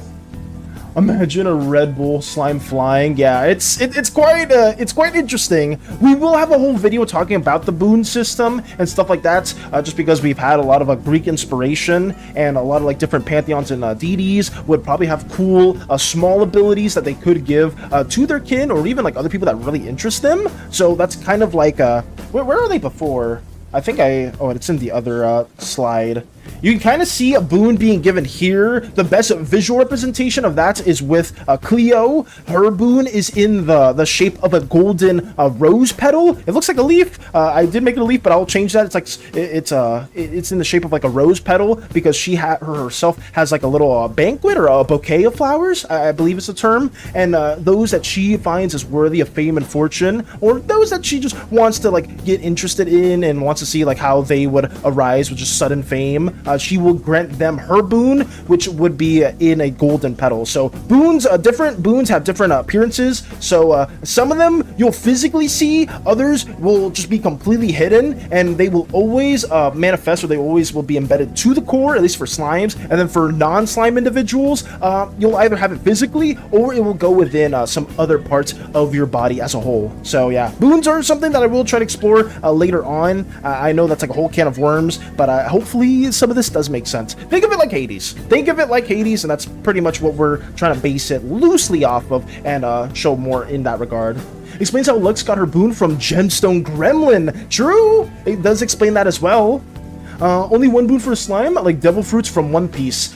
Pretty much a comparison of that. Yes, you could compare it to a devil fruits as well. So it's extremely rare to have multiple, I was going to say devil fruits, multiple boons. But I guess, wasn't Blackbeard that had like two? I think Blackbeard had like a Whitebeard's, I'll say boon, devil fruits. Mel's boon will be just gold stuff since he's a shill. That's just, alright. Why did I read that one out loud? Let me keep on going. Oh, I sent you attention of markings that Mika might have that she's hiding. I meant an idea detail. Thank you for that, Mika. I feel like receiving a boon from a god would make you in their hands, like your destiny may be heavily influenced by said god. Yes, there are a lot of reasons why you may be given a boon from a certain deity. It could be for personal interest. It could be out of spite. Maybe this is like somebody's champion that is for the red god, and the yellow goddess wants them for their own guys. Some boons can be given forcefully, and some boons can also just be given with consent. It just depends on the ill intentions of the Pantheon members as a whole. But yes. Okay. Wait, what was I gonna say? Oh wait, Mika did send me something. Sorry about that. Let me check that out real quickly. Ooh. Oh wait, I do like that. That mark is actually really nice.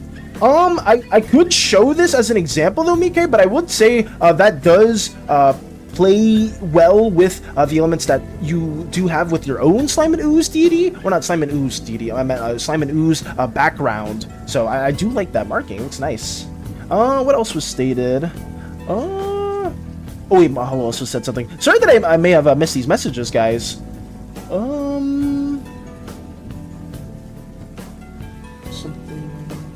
Ooh, okay. Holo's cooking. Holo is absolutely cooking with this. I need to get back to Holo with this statement because I don't know if that's booting a potential story in the works, but I will hopefully try to talk about that in the later down the line. But Holo did bring up a really interesting points. I will keep working on this, guys. But yeah, that's just some explanation of the boons. Blackbeard has 2 devil fruits. Yes, I believe I did remember that correctly then. Nice. But obviously that is still, even in One Piece, that's extremely rare to have more than 1 devil fruits. So that's pretty interesting. It'll be in the same way. It'll be very much in the same way. And also, aside from that, guys, boons are like the main sources of power, but there are other ways to gain enhancements too. Like I said, in other planets. Also, Jesus just pogging. I don't know what we're pogging at, but that's good to see. There are other places that have had divine intervention. Hint, nudge, Vitalis, where the kin there, like the race there, are just amplified or augmented by the Pantheon's power in the past. So that's also something to keep in note. Not every single species in the Slimeverse is going to have some form of boon directly given to them, but there will be divine I was gonna say it again. There will be some divine presence that has been shaped for each planet that will be a reasoning why certain species have the capabilities that they do within the story. You can? Oh, you can, sure. Let me share this as well. Okay, let me go as well here. So this is a mix between Greek and Western. This is, oh, not Western, the Greek and Eastern, courtesy of Mike. Some of the marking that is hidden on their forehead, something that does make a lot of sense, especially kind of have like a pseudo star-ish shape to it. This is something that I would typically also see from oozes that pertain to the Eastern areas within Zukio. So yeah, a marking like that would make perfect sense. And you don't need to go too crazy with the markings for an ooze if you don't want them to have like if you want that to be like a big aspect for their design, but it's just something to like think about or consider. Also, hello Strider, welcome Strider, hopefully you're doing well. Always good to see you too. We are working on stuff like this while answering a lot of pretty deep-ish lore questions for the Slimeverse, and you guys have been asking a lot of good stuff too. Factor says, you know what, this boon stuff could really empower the character's goal. I sent you! It could! If you are mentioning a specific character, then that I do remember who they are, that had a lot of cool concepts to their design, then that I could be interested in seeing what else you could ideate as well. Send you the power. Wonder if it's okay, give me the thumbs up. Got you, Lotus. There's a lot to be stated behind the scenes. I will read this statement and then I'll try to get back to work on this. Let's see.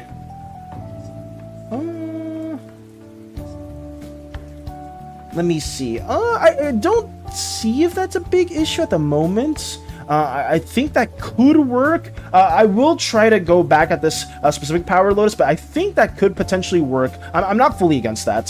Send you a quick message regarding the boon stuff. Got you, Vector. Okay, I will address this, and then I'll get back to working on stuff like this too. Okay.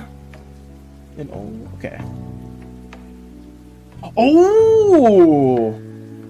Okay, wait, yeah, that's perfect. I will say this is a great idea too, Vector. I think that perfectly goes in hand with what we are working on within the Slimeverse as a whole. So, yes, I do like that idea that you are working on, or like that specific proposition. But yeah, thank you for letting me know about that too. Let me also keep working on this. I think we did finish this scene. Let me work on the little dream vision scenario that our Ooze Chieftain is having right here. Should I spoil it? Nah, I mean, you guys will see in the coloring, so it's pretty much a pseudo-spoiler. This chieftain is Aegeus. They're within Teldris, and you may have seen them before. Their design is going to shift a bit because this is them when they were younger, but this chieftain that we have for this specific symbol or for this specific image is the same chieftain that... Where are they? That you see over here in one of our shorts where we do have the interaction between Poor and I.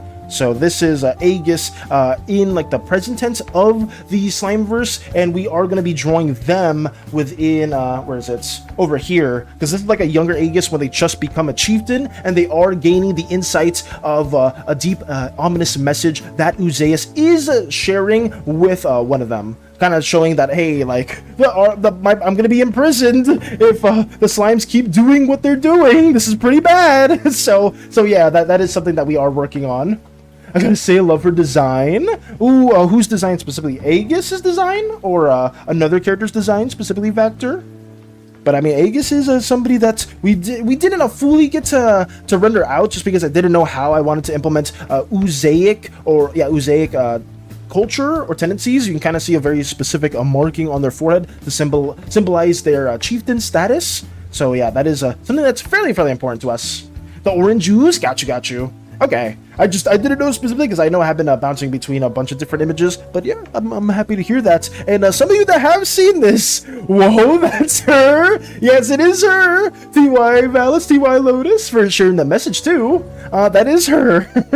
we have for those of you that have seen this, you do know what happens at the end, and it's a bit of a ritual that is conducted in order to save Poor. And yeah, I don't like talking about it too much, but we will be sharing some other aspects in regards to this as we connect more and more things for the Slimeverse. So yeah, we are going to draw this little scene right here and learn a little bit more of the past. Oh no. Mika, don't cry. No. I would say we kind of know what occurs in in her story, which is a bit unfortunate because Aegis's intentions were very just and very noble within the Slimeverse. They just wanted to be the voice for Ooze as a whole because they care about their planet. They were raised, they were created from the planet itself. Obviously, they want to take care of it. Obviously, with Ooze culture, they're very shamanistic and druidic. They care a lot about the land as a whole. So learning that the land is being hurt or it is being suppressed of its growth, oh yeah, you would believe a lot of different Oozes are extremely passionate about this. They did. They did. I mean, yeah, if you did watch the video, you will see there's a form of a ritual that was conducted. But I will say this, was Aegis actually killed in the process in order to, where are they? God damn it. I feel like I need to have so many tabs open when I am talking about these story stuff. But I do need like so many things to kind of visualize when I'm showing. Did they really die? Did Aegis really pass on? Or did part of their essence or part of their own being manifest within Poor's ritual? Who knows? A lot of questions to be told because obviously Poor themselves is a very different. They're not the same what they used to be. So who knows who's in control? Maybe a certain individual, maybe vying for dominance or not. We shall see what the divine have to say about that in the near future. And by the near future, I mean probably a whole year from now. Who knows? Let me move on with this. Get more of these little ideas going on too. Technically, they are in Poor. But it's a little convoluted, but there's some stuff that is going on there that hopefully is interesting enough later on when we can embellish that further. If anyone is interested more for that personal story arc that is going on, because it will play a fairly decent role in the comic series. Will it be soon? Definitely not. It definitely won't be anytime soon, especially since we are trying to catch up with Season 0. But let me ideate this core a little bit further and try our best to get this going. But yeah, you guys have been asking so many good questions and so many cool and interesting stuff that does relate to either your OCs or more stuff in regarding to the Slimeverse. I know the boon stuff is something that a lot of you guys may want to explore further and ask some questions of later on. If you guys do have like suggestions that kind of pertain to the boon stuff, please let me know after stream or even during stream, whenever you guys want to, because I will try to be making a whole separate video on that. It will kind of loosely be mentioned in the Pantheon stuff too, just because the Pantheon stuff are going to be incorporating a lot of different elements from obviously different mythologies, and that's something that I will be sharing later on as well. Since you mentioned about the Eastern tribe that has allyship with the Violet Slimes, have given me an idea. Oh, are you thinking about something very interesting in regards to that too, Mike? I mean, that's good. That's really good. Like I said, the Violet Slimes are in cahoots, but they are allied with the Zukio. Oh god, I'm like starting everywhere. I'm so sorry, but they are allied with Zukio as well. So there were a lot of peace treaties that have occurred from that too. Sorry about that, guys. I've been very scatterbrained because I am trying to touch up on a lot of different aspects within the Slimeverse, and there's like so many thoughts just racing through my head because of it. So I've been getting a little tongue-tied because of that. I apologize, but I will try to at least make things be a bit more coherent, a bit more slow. I always have like a lot of different thoughts in my head that I try to convey, but sometimes it just comes out as a big bleh, like a big mess, and hopefully you guys can understand. Let me get this going. We have a very weird, intricate core shape too, so something that I'm going to be trying to get ideated too.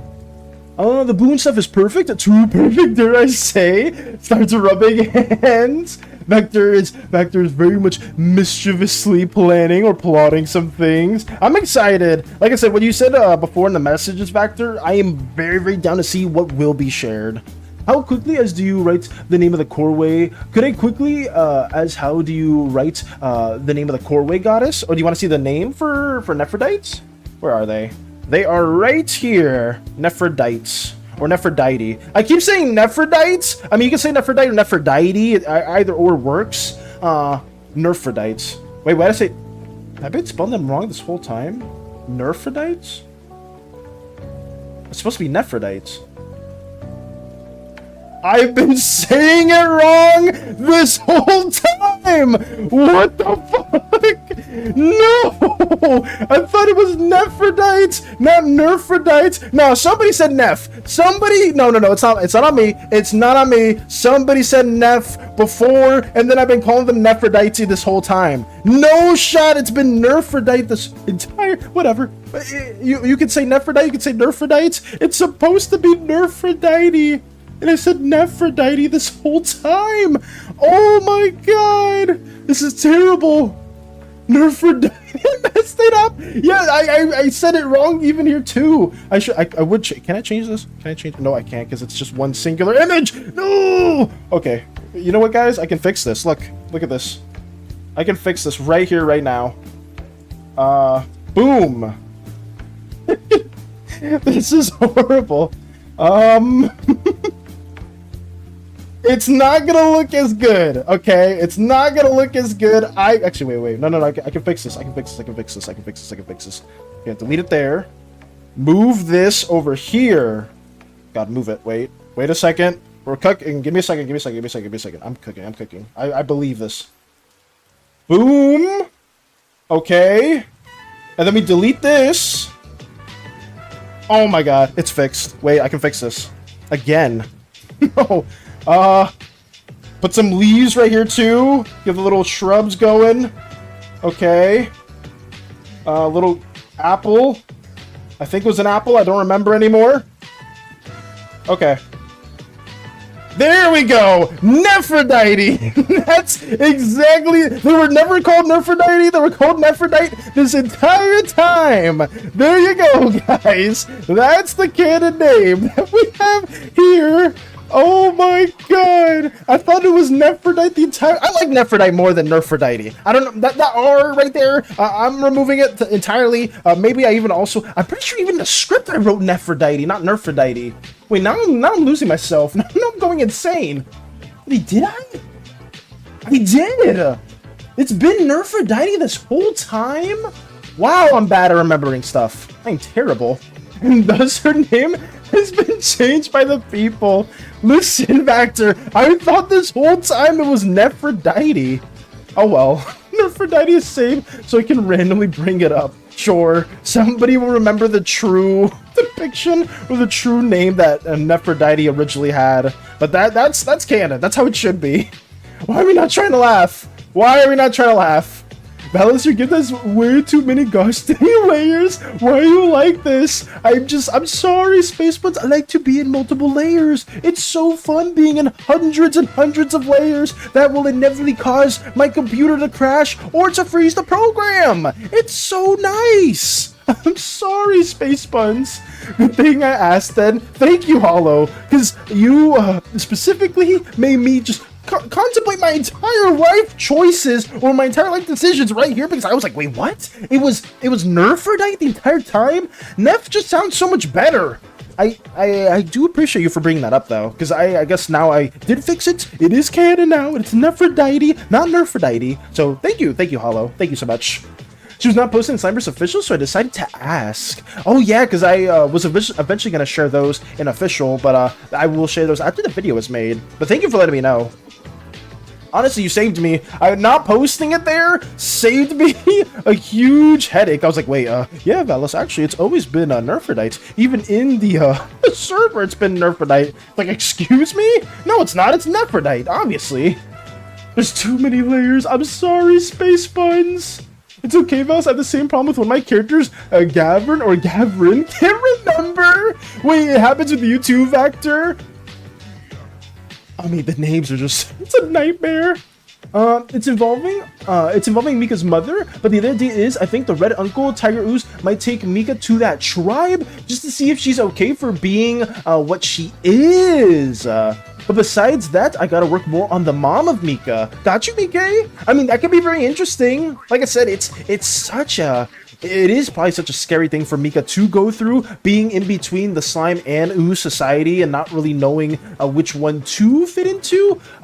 I guess obviously between the two, oozes tend to be a bit more accepting of stuff like that, or if that were to occur, obviously that's you're probably like the only situation where that has happened. Ooze society would be more welcoming to those practices than something of like a regular slime society. So it makes sense for Mika to have been raised and be put in that situation. Sorry if I missed some other context for that too. Oh no. Why are we not trying to laugh? Why are we not trying to laugh? Stop it. Stop this.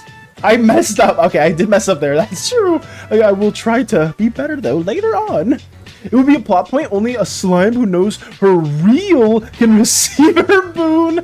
Yes. There's going to be a unique dialogue option where you address her as Nerfadity. It's like, you fool. You have actually named me. Wait, what? You said it the correct way. You're the first ever individual in this entire universe that's ever addressed me in such a way. You have broken the fundamental laws of nature with that statement. How do you even know this forbidden knowledge? Even I didn't remember, because some miscellaneous creator changed my name. I shall give you this boon, and you can like just basically have infinite resurrections, or you can just one-shot whoever you want. I don't know what Neff's boon would be, but it would be something probably really OP. Let's probably compare it. I don't even know who generally has OP perks in Hades. I guess something like a combination with like Demeter's crop rotation, and then like Aphrodite's like insane damage bonus with maybe some what else, like some tankiness from Dionysus. Like just give it everything. Just make it the most OP thing known to mankind.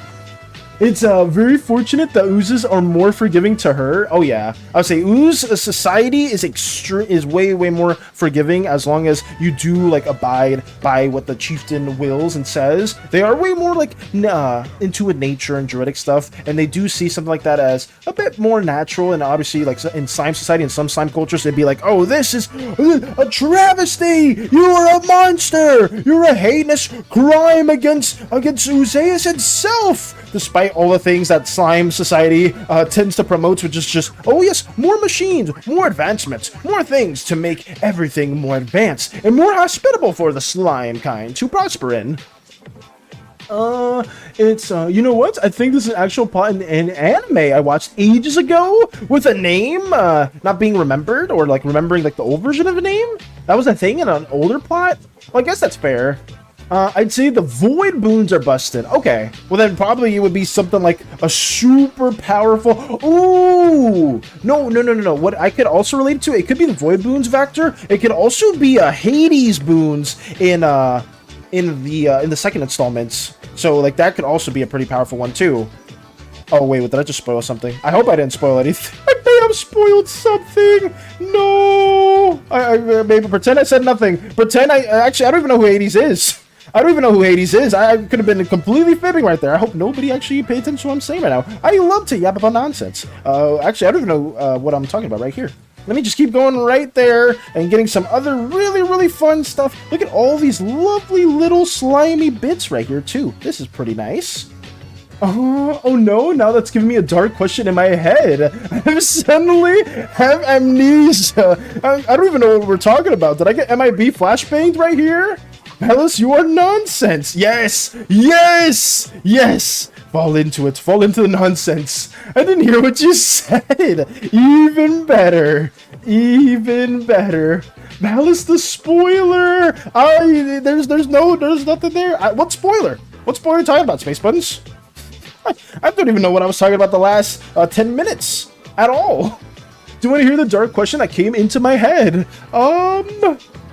Yeah, honestly, rip it, Mike. You know what, I would usually be very against some things like this, but honestly, I do want to hear what the dark question it could be. It sounds really fucked up, though.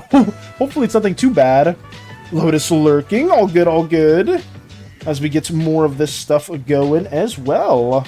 We gotta have this ooze individual just sifting into the deep, murky waters of the core of the planet itself. So let's have that going on right here. There we go. Okay. Let's have these little ooze arms also situated as well. Okay, after this, we'll have a couple more scenes. The good thing is, most of these scenes that we are IDing here don't take too long to really render. Once we get to the actual like landscape for the ooze itself, it's going to be pretty tricky. Since Mika is a half, where would she go in the afterlife? Oh, she would go in the core-way. She would definitely go into the core-way. Most living beings within the Slimeverse will go to the core-way, even outside of slimes themselves. So don't worry about that as a whole. Sanctuary is reserved for some divine entities, and it's not really like a place where most souls reside within. So yeah, it's something that you will probably just end up in the core-way, or maybe some story plots will occur and somehow you end up in Sanctuary? Potentially, I don't know. But I would say most individuals just end up in the core-way when they do perish.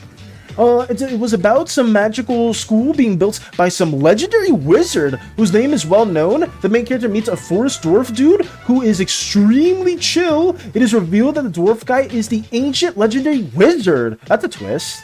And they changed the name to make it sound more humanish, I think. So it was built by some legendary wizard who's well known. The main character greets a forest dwarf dude. What's the name of that? Do you know the name of the show, Vector? It doesn't ring a bell for me, but it sounds quite interesting. So wait, the forest dwarf dude was the legendary wizard, but like they ended up like leaving the school, or they ended up like creating it, and then just not really sticking to it. Okay, cool, yes, cool indeed. I'm torn on what to write so bad, but depression is being a bitch, and I just want to sleep and not sleep. Oh no, you're good, Hollow. If you do want some words of motivation, I will say I always do enjoy, and all of us very much enjoy all the stories that you end up working on, and all the artworks that you end up working on. We greatly appreciate all the time that you do take for that. And if you do want to rest, or if you do want to take a bit easy, that's fine too. But I will say this, at least on my own part, I very much value all the time that you do take to working on, whether if it's your own OC stuff, or if it is just anything that is Slimeverse related. Because like the last fan fiction that you did was incredible. It was absolutely incredible, and I was just taken a bit aback by all the amazing artwork that was associated with it, and even the story plot points too. 30 layers, holy, oh my goodness, 30 layers is crazy too. But yeah, it's if you do want to take a bit of a rest, there's nothing wrong with that too. Let me keep working on this as well. We kind of have a really abstract depiction of the ooze lady. Hopefully, you can kind of guess it's a little ooze person that's just sifting into the membrane fee that is Oozeus as well. I remember the dwarf dude wanted to destroy humanity actually, but his wife held him back. Oh my. He hates humanity for their continuous ignorance. Sounds like a potential comparison to the slime individuals too. I don't remember the name, but I know it is originally a French manga. Ooh, that may be why I never heard of that too. But let me have this going. Let me also work on this and try to ID that. So that could be why I've never heard of it, because I myself already don't know a lot of anime shows and whatnot. I tried to binge on some of them, not recently. It's probably been like several months now, but overall I do try. Question, how much knowledge does Nephrodite have on the gods? Could she recognize a coral branch as a symbol of the pink goddess? Ooh, I would say so. After like several, after a certain amount of time, she would definitely recognize that the coral would be a symbol of the god. I would say initially not so much, but as more and more inhabitants did make their way into the core-way, she would know more, like way more about each of the Pantheon members. So yes, she would recognize that for sure.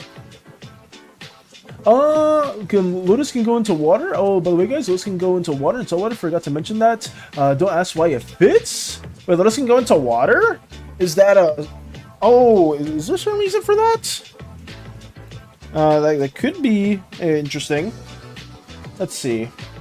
Okay, we have the feet situated. I also forgot about the arms. Let me make these very broad. Here we go. Very blocky hands. I am not trying to worry about the actual fingers. Oh, how does that look? Oh, it's forward facing. Yeah, okay. That should be it for this individual that we did map out. Okay. They're done. Who's next? the scene. Ooh, this one's definitely gonna take me a while because I draw the entire landscape. This is not like a super good depiction of what Ooze landscape looks like. This is kind of like some of an area within Teldris, where it's a bit more like a grass plainy and like some rocky cliff sides. But I wanted to show some of the architecture. I just wasn't too happy with how the architecture looked in that other scene that we drew before, where the slimes are invading the Ooze territory. This is just more of like an environmental landscape. So let us work on that as well. Get this going. I do like drawing stuff like this way more like in the brainstorming phase, but like then actually lining up, it does take a minute, but hopefully this will transition pretty well. I am struggling. I have noticed I do struggle a bit with making Oozeus, or at least look more slime-like. That's been a bit of a problem here, so I am trying to make like every shrub, or like a lot of like the more foliage parts, a bit more rounded out. I feel like we did an okay job. Where is it? God, we have so many tabs open. We genuinely have so many tabs. Right here in the cover art, I feel like we did somewhat okay with like the actual environment here, where it's like maybe not the flowers so much, but maybe some of like the little blades of grass, making them look a little bit more rounded. Some of the trees here being a bit more rounded too, and having like a fairly like smushy shape to them. The skyscape doesn't matter too much. I mean, the clouds probably should be a bit more rounded as well, but I feel like in general this is like 80-ish, 90-ish% of what I'm trying to go for Oozeus' like natural habitats or natural landscape. I'm gonna try to work on that a little bit more too as we go for this here, because trying to make like a fully slime slash jelly like structure is not what I originally intended on, even though Oozeus itself is a living being in its own right. Let me make this a little bit larger. And also have this little column here too. We are so close yet so far as well, guys. In terms of like, at least with script stuff, I feel like we are fairly close to being done with that. But outside of the script stuff, the actual drawing portion may still take a while. I can't really guesstimate how long everything's going to take to fully be done. Like I said before, the goal is 2 weeks in general. But outside of that, I feel like it may bleed in even longer, depending on how long it takes to fully color all this in. I'm not going to try to overly render some of these scenes with color. I'm just going to make them fairly broad. Like, it's going to be even simpler in design in comparison to like the skit that we drew before for the introduction to like the Powerpuff Girls as the city of Espia in that way. And then we're also going to have the other skits with Miri and Cleo. Those are going to be more detailed than some of these scenes here. I'm not going to grayscale them because it just doesn't make too much sense to have them be grayscaled and then like the two skits are colored. So we're just going to do some loose shading and whatnot. Kind of like I guess I would compare it to the Tyler 1 video, if you guys saw that a while ago, where like that was fairly colored, but it wasn't really shaded in a lot of parts. I think I'll just skip that, unless it really, like a scene really demands that type of attention. But let's just make more of these little shrubs here too. Both girls have a collab with Oven Break or Oven Break? With Oven Break? I don't know what that game is, specifically Space Buns. I feel like you've mentioned it before, but I don't know specifically what that game entails. Is that one of the Cookie Run regional variants, or is that something else completely different? I haven't played too many gachas. I don't want to admit it, but I may have to. I definitely did not reinstall Zenless a couple days ago, and I definitely have not been trying to play through the story at all. I'm definitely not trying to play and not spend any significant amount of money in that game either, because that would be a horrible thing to do. That'd be a very, very disgusting thing to do. Cookie Run? Ooh, okay, so I was right, because I remember you were talking about the different regional variants of those games. And so there's a collab with Powerpuff Girls? I'm kind of jealous about that, though. Because that was something that I grew up with Powerpuff Girls, and I always loved the IP and the franchise. So, who knows? I don't think I will ever play Cookie Run, but it is good to know. Because some games just have super banger collabs. Like, what was it before? There was obviously like the anime ones are pretty obvious. Like every other like gacha game will just have like a collab with like a big anime IP, and then you'll never see stuff like that for like like big AAA games. And I always wondered why. I never really understood it. Yay, gambling! I am not gambling. I'm just a little curious with some of the new stuff that has been added into that game. That's all. There's nothing else to it. We're just leaving it like that. You're hacking? Wait, Lotus is hacking? Oh no. Why are you hacking? What happened? What is going on? Let me get some of these branches drawn out right here too. Some of the shrubs are done. We need some of the shrubs here also made. And that should be it. For this, at least foreground parts. I've always stuck with this like general idea of a foreground, midground, and background. I'm not sure if it is always like the best approach to take, but it's helped me with some of these compositions and definitely make them a lot more simpler. And I would highly recommend it if you guys are trying to like do some narrative pieces or like some form of composition exercise. Try to break stuff down or try to break different scenes down that you do witness or scenes that you like into like those 3 elements into one abstract shapes, and then trying to frame those abstract shapes in a way where it's in a foreground, middle ground, background to show depth. Trying to convey depth is always a challenge, especially for me. In some of these animatics, it's easier than others depending the scene. Some scenes don't really need a lot of depth, but what helps me also is like using a larger, not brush, or just a larger size for my pencil, or my pencil brush. Hey Val, just let you know I sent you a message of an idea ahead. Check when you can, but just continue what you're doing. I will see what the message is. You re-downloaded Zenless, but I'm right here right now. Zen fades from existence. No, Zen, that's not what I... No. Yeah, I would never trade Zen for Zenless. That's a fact. I would never do such a thing. But Zenless Zone Zero, yeah, I did unfortunately get back into it, despite all my attempts trying to fight against it. Ooh. Oh, did I miss this from Hollow? Wait, this was several minutes ago. Wait, I can't read this out loud. I know. Oh, I don't want to. Oh man, I want to spoil it, but I can't. Let me see. Oh, sorry guys. If I'm a little bit sad that I was reading something. Oh my god, it's like, okay, wait. I can't spoil too much. I just need to share that Hollow is cooking with what's being shared. It's so nice. It's so nice. Oh, also Mike did send me an idea too. Let me see what this is real quickly from Mike as well. Let's see.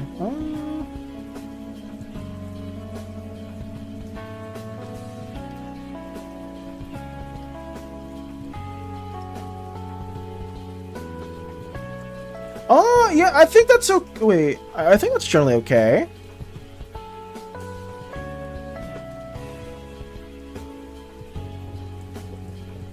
Yeah, I think that idea is also okay, Mike. You can definitely go with that. I will give that the green light to go ahead with those ideas that you did share. Yeah, sorry about that, guys. I wanted to give that a little bit more time since I am here. And sometimes I will like miss messages after stream, but I do try my best to also like read through those too. It's just some days it's a little bit trickier than others, but I will a-okay that from you as well, Mike. Let me get this going. We got the foreground done too, so now we can work on the midground, which is probably gonna take forever. Let me do that. Make our brush a little bit smaller, something like this, something like that, and then we'll just work on from there. I'm not the best with environments, guys. It does take me a bit to kind of like ideate something. That's why like I've been kind of upset with some of the landscapes here for Ooze, because I feel like they could be way more slimy in nature. They feel like they're not too like abstract in that sense. I hope it didn't distract you from working. No, you did not at all, Hollow. I just wanted to send a quick update. You can see whenever you have the time. No, for sure, Hollow. I appreciate you for taking out the time to send that. I am really excited, and obviously I can't share too much of that at the moment, but you are cooking, and people need to know that you are absolutely doing something very, very wonderful. So thank you for sharing that. Wait, oh, what's that about ZZZ? What did I miss? You know what? It's probably for the best, Hollow. It's probably for the best that I don't talk about the fact that I re-download that game. And, yeah, I should not talk about that too much. Because I'm someone that's very, very against gachas. And I went against my own statement because of some of the newer stuff that didn't come out. And I hate that. I absolutely hate it.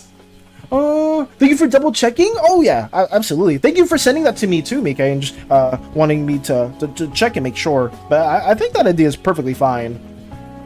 I feel like normal plants can grow on literal slime. It's okay. Okay. If you do feel it's making a lot of sense to Vector, and there's like no real like gripes with it, then at the very least I will kind of just keep going on with it. I felt like with some of these landscapes I didn't do like the best job with making them feel slimy. Like I think the only one that I kind of sided with was like early Ooze, where you have like these very violent, ever-shifting crystal-like structures arising from the core itself, different pores opening up and having like these little like spears, goopy spears, just dropping and creating different landscapes as well. Like early Ooze is meant to be extremely violent and ever-shifting early on, which is why a lot of the slimes had to just band together and pseudo-survive, use each other's strengths to their advantage. Whereas like the oozes pretty much were just like, oh yeah, like this is a changing and it is like ever so shifting, but I mean we were built for this. We can move around pretty freely. I think that's okay. The ZZZ stuff, I rather not talk about it too much. It's not the best. It's not the best. If anyone does hypothetically play that game, and they are also trying to get Dial-In, the new character, I wish you luck, because I missed the 50-50 again, and I'm definitely not upset. That definitely wasn't the reason why I uninstalled the game in the first place. But whatever, you know, whatever. It's okay. I don't want to go on a whole rant about that. It is, oh boy, it's not the best. It's not the best. Violent environments produce tough species. Yes. And for some reason, the violent environment produced the slimes too, and the slimes just were just there and being like, oh boy, this is not what we want to be in. They spawned on a hard mode, basically, whereas the oozes just like came out relatively okay. Obviously, they did probably struggle with some things, but definitely not nearly as much as the slimes did. But also, where Ooze does have a lot of very violent, ever-shifting landscapes, there are probably like a couple of like safe havens or much softer areas too that aren't as hostile. It's just very, very rare in comparison to everything else that we do have here. But yeah, I'm gonna try to also keep working in these little branches and make them just everything a bit more rounded out. That's my goal for this. Making these shrubs a little bit more rounded too. Getting that going in a timely manner. These don't really look like the best trees, but it's okay. It's a sci-fi area. It's an area that isn't supposed to make a whole lot of sense. But obviously we gotta have some coherences with it. Best detective in Among Us. Nice. Slimes spawn in hard mode, then get blindsided with curses they arguably didn't deserve. That's true. That is very, very factual. Who do you have to thank for that, Lux? Where are they? Where are they? Let me just draw them real quick. You have this grinning bastard to thank for that. Oh yeah, he did not.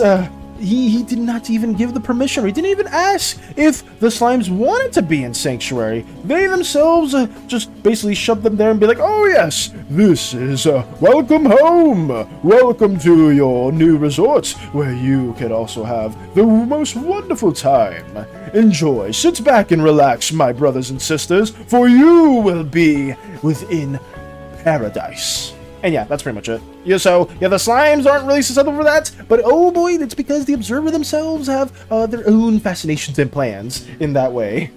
Hubby? What? No, not Hubby! Not Hubby at all!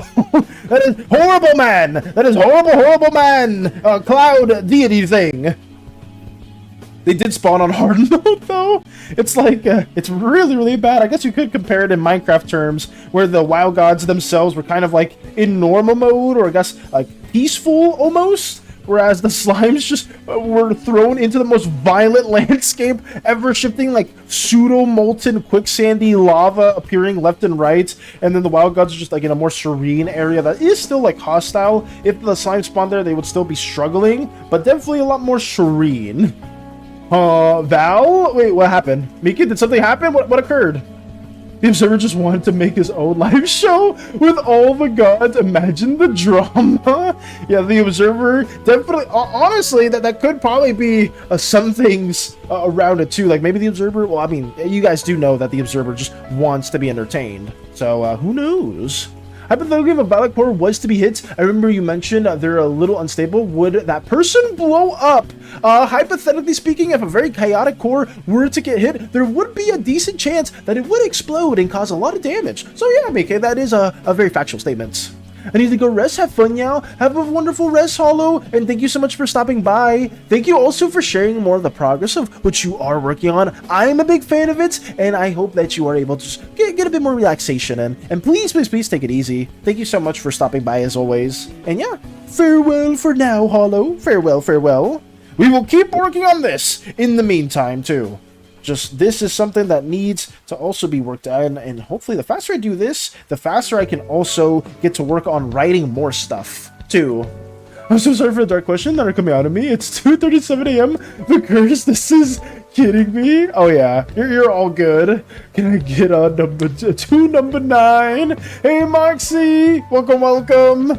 Can I get a 2 number 9, a number 4, a large side of fries? I forgot what else they say in a specific GTA meme. But how have you been doing, Moxie? Hopefully you're chilling. We're getting more Slimeverse stuff done. And oh boy, a lot of lore questions are being addressed at the same time. One thing also is Nephrodite, where are they? They were always called Nephrodite. They were never called Nerphrodite either. It was only Nephrodite. So let that be known. No adjustments at all did occur with our goddess of the Coreway. So yeah, we have been working on just a pseudo landscape right here for our Slimeverse 2. It's been going fairly well. I'm chilling, trying to get this done. Let me also work this in as well. Now let's show off the Moxie Anski fan arts. Oh yeah, I do remember you did want me to show that off, so let me go there as well. Claim your boon, Moxie. Get them all. They're hot. Yeah, get your boon at the very... Oh, we were talking about that too. We were talking about the boon system briefly, so it is something that I will try to have our own separate video for. Is it in Slimeverse references? Where is it? Oh, I believe it's right here. Yes. So this is, if you can't read, just ask me what it says. We have Lotus and Anski again right here. Very, very lovely piece, as always. We have Sparkling for some reason. Being absolutely fabulous, darling. Insert Edna mode voices. What are you doing again? Cotton candy pants. Trying to hold up their pants because the belt only for fashion. This is really lovely, too. We have Anski appearance there, too. Just questioning. I love the black hole core too. I mean, I guess that has always been a thing for Anski, but just seeing how you rendered it is really, really nice. And I do love the fashion designs that you spent for Lotus Slime and Anski. They look absolutely incredible. Oh, why am I thinking about curse ideas? The witching hour is coming to hit me with the sad boy hours. Oh, like, you are getting close to 3 a.m. over there too, BK, so it may just only get worse with some of the questions. I don't mind answering them, though. If you do have more things that you want to address, you do want to point out, please let me know. My whole point is, if you guys have Slimeverse questions relating to the Pantheon or anything like that that we've been working on, please address them my way, especially if it is on stream. But yeah, as always, a wonderful artwork courtesy of Lotus, and I hope Moxie does enjoy it because it looks incredible. I do love the fashion designs for both, and I do like how you have a dynamic between like a more warmer tones and a cooler tones over here. But yeah, great stuff as always. Let me go back over here. Okay, let us see that. I was also supposed to read what Moxie said first and read Lotus dialogue. Oh, I see. It's if that's fine with you, Val. No, it's all good. Yeah, please ask away the questions. Let me go right there. Okay. Well, let me have that present. Just gotta keep working on these. Honestly, like, there are fairly dark tones that have been stated. He said it backwards. Ah, that's unfortunate. Well, hopefully you still got the general message of what was stated. It is hard reading sometimes. Reading can be quite a difficult thing to do from time to time. It's not my strong suit, apparently. Oh no. Let me have more of that. Also ideated right here. I'm trying to get some of these different landscapes also shaped in, but my main goal right now is to just have the script done. The boons are, yeah. I need to touch more on the boons. Let me also put that right there. And have more of the rocky coastlines. Because, yeah, Ooze as a whole is supposed to be a bit more metallic and have slime tendencies to it. That's why some of the slimes are a bit more crystal-like, and some of them are also just pure metal. Like, they're very, very rare, but like the J Money slime being a golden slime and having like chromatic variation to those, like having like a copper-esque slime, having a more bronze slime, having all those is something that is canon, and it's something that we'll hopefully have our own separate section for. I just haven't really had the time to discuss more about the minor groups too. So another question is, what would be refillments for the violet slime core would be nourishing for them? So what would be like ways to like repair the slime core if it was damaged, Mike? Is that what you're asking? Or are you talking about like fulfillments? Or are you talking about like ways to repair the core? Because there is some damage. If we're talking about repairing the core, there's some damage that is irreparable. Like, you can't really ever fix it. But there are some remedies that could be discovered later on within like some story plot points that could do some form of fixing in regards to that. Yes, okay. But yeah, I will say, like, after certain points... oh, for fulfillments! Oh, yes! For fulfillment, it applies to your pupils as a whole. It's actually quite interesting because the fulfillment for a kitsune, for a violet slime, probably deals with something that's more interpersonal with like relationships, not necessarily like being lustful or anything like that, but it's probably in a similar note. Whereas yellow slimes love to like communicate with others and become well known and well regarded and famous. Probably violet kitsune slimes enjoy or find they find satisfaction forming new relationships and new bonds with other people, and just having like forming friendships. They're very, very social slimes that are able to find a lot of fulfillment in that regard. Some kitsune or some violet slimes also find fulfillment through discovering more of their powers and learning about their arcane sorceries, depending on which slime core it is, right? Because like I said before, a lot of violet slimes have an affinity for magic. That doesn't mean every violet slime can cast magic. It is just much more common for them too. J-Money's slime is made of gold. Must be a rich personality. Yeah, it was too fitting not to make J-Money a golden slime factor, just because they, you know, it's very, very fitting to their name. J-Money is very much a baller, and they don't play around. They don't play around. Honestly, where are they? They're over here somewhere. Boom. Let me show it on stream. That's the earliest depiction of J-Buddy slime that I have.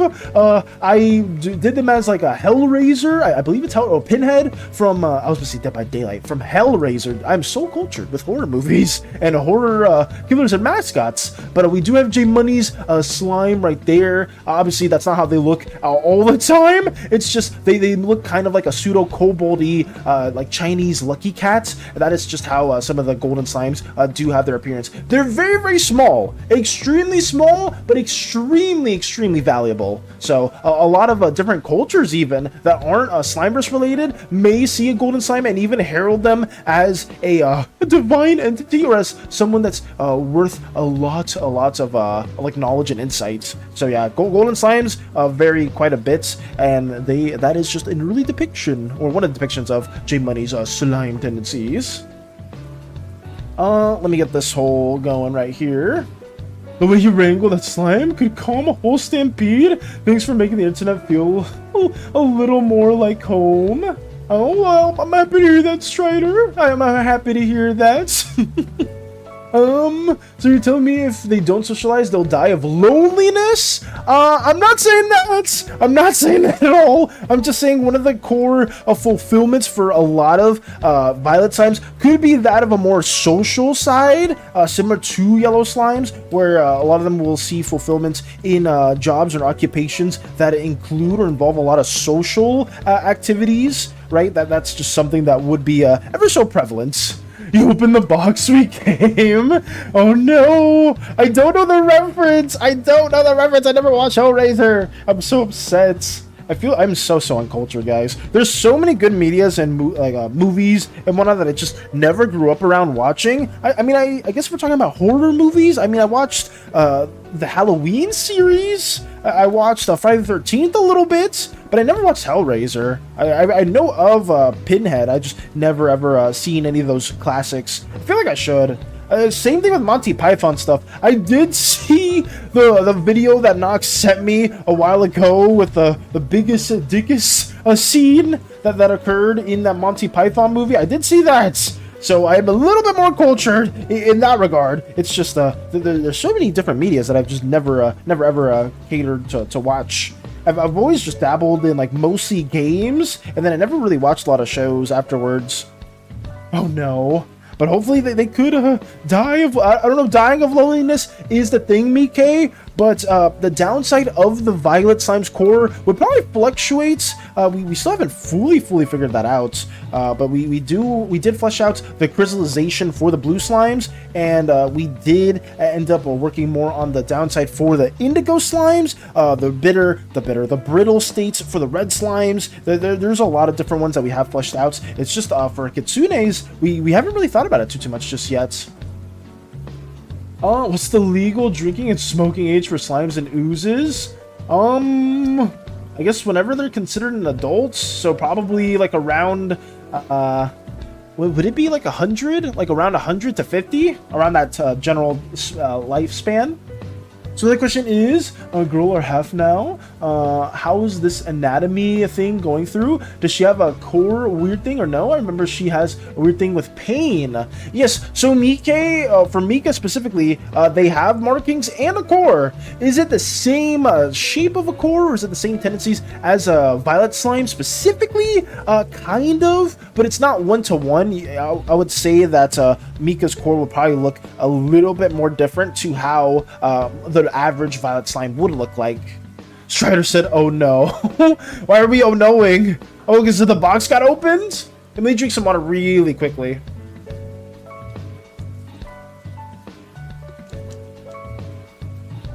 There we go. Sorry, I had to hydrate myself.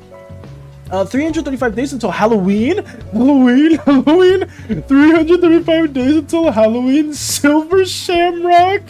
335 days. Oh my god. I'll say we are a while away from Halloween too. Oh no. So many references. So many references that I still don't get. I hate it. I hate it. Oh, it is what it is. Oh, since... Okay. Yeah, it would be a little bit of both, I would say, Mike. For Mika's slime core tendencies and the ooze tendencies. A lot of the biology would be very interesting. I don't know like the inherent aspects of it, but trying to find that in between for their core tendencies is probably very crucial. Okay.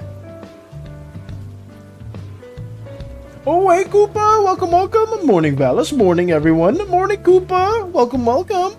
We are working on more Slimeverse stuff, getting this environment drawn out as we speak. We've been answering or detailing a lot of like lore-heavy stuff for the Slimeverse as a whole, and it's nice to see you. How have you been doing? Did you finally make it home? Are you home now, or are you still at your pop's place? Because I remember, I think you said it was going to be soon where you would be venturing back.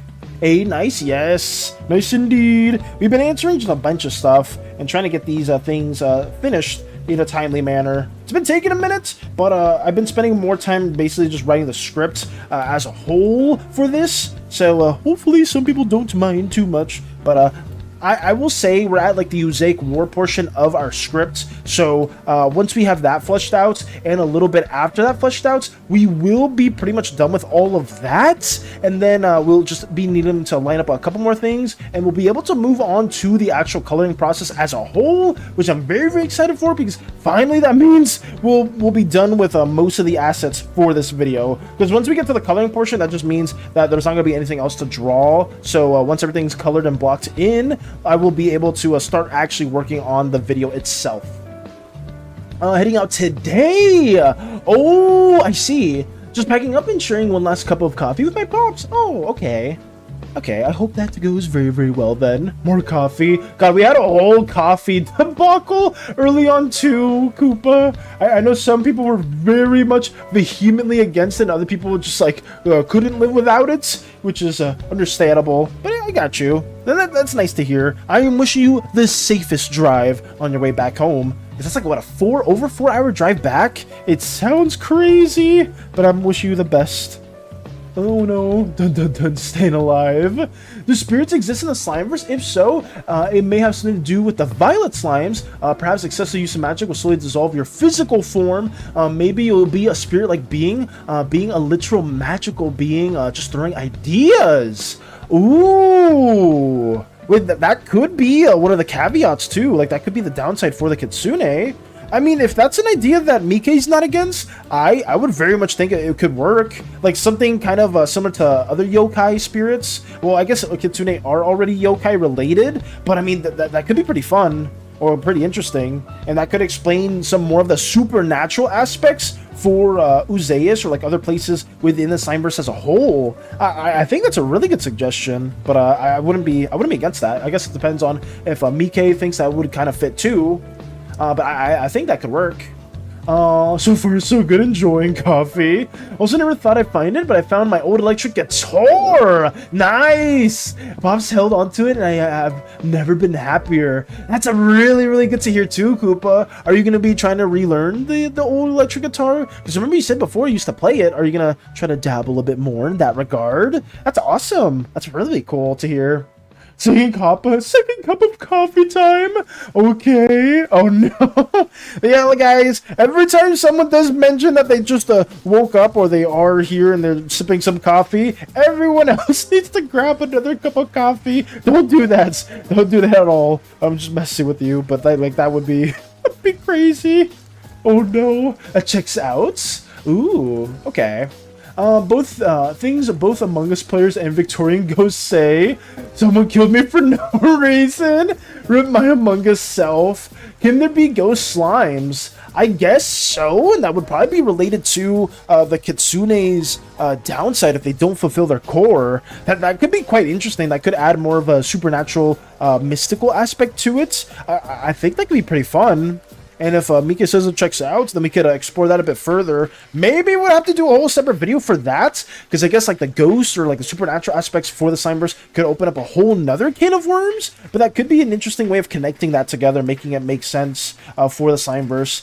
You could also, it doesn't need to be just Kitsunes, but there's people within the Coreway, like some spirits have wandered out of the Coreway too, or some souls, so you could have like some Revenant characters there too, coming from the Coreway, but that could also be very interesting.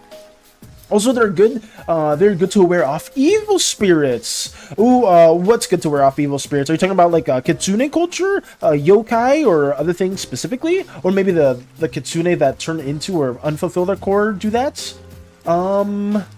Things, I'm saying there can be ghost slimes. I'm saying Kitsunes could be that. I don't know if I could, but maybe. Would need to see if I can fix it up. Currently, its interior stuff is kind of rotted, and it can't plug into an amp at the moment. Not sure how much it cost me to restore it, but I could try. I mean, if it's not too costly though, Koopa, it would be pretty interesting or pretty nice to hear some of the music that you could play on that, if possible. But if not, it's all good too. I was just curious, because I know before you said you used to play the guitar quite a bit, so if you did want to like, I guess, you know, like re-explore that stuff, I would be here to learn a bit more, to be loving to hear a lot of that stuff. I would very, very much appreciate just learning some of the music, or not learning, but just hearing some of the music that you can play.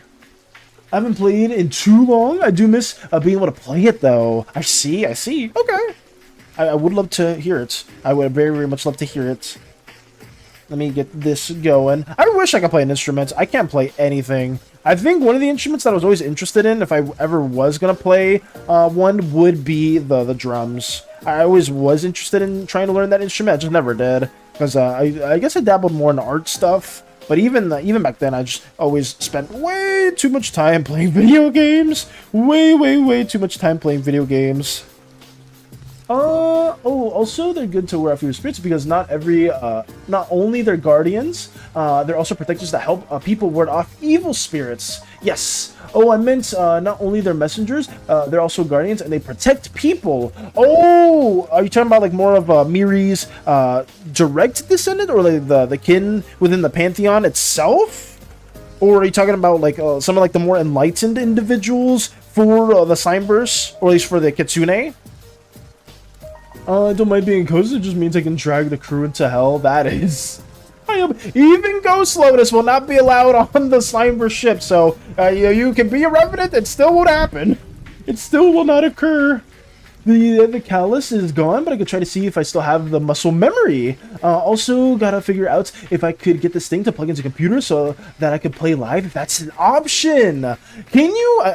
Actually, can you connect? This is gonna sound really stupid, guys, because I don't know like a lick about music. Can you connect a guitar to a computer? I guess if you can connect it to an amp, you can also connect it to a computer. But do you need like a specific hardware for that, or a specific type of device to be able to do that?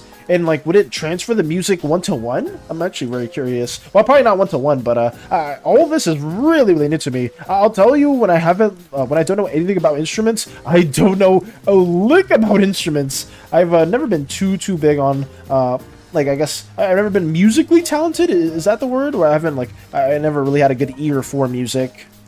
I just tend to listen to whatever gets me into like the mood or into the zone for drawing and stuff like that too. I play piano in laptop. Oh, do you, Strider? That's cool. So you also play an instrument? That's nice. Let me get this going. Maybe we'll if enough people can play a certain instrument, we could have like a little Slimeverse band, and we can like maybe orchestrate our own songs and whatnot in the future. Who knows? Who knows? We, instead of like hiring Hiroyuki Sawano, if you know, you know, for our anime opening, we'll get our own little Slimeverse crew to play a little tune, a little anime-esque opening instead.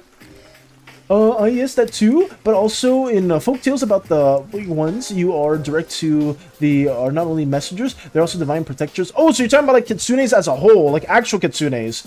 So explains, oh god, let me go back up here. So explains why there are statues of them at certain shrines, because they're there to protect and keep evil spirits away. Oh, so you're talking about the actual mythology. Okay, so they actually act as that, as divine protectors and messengers.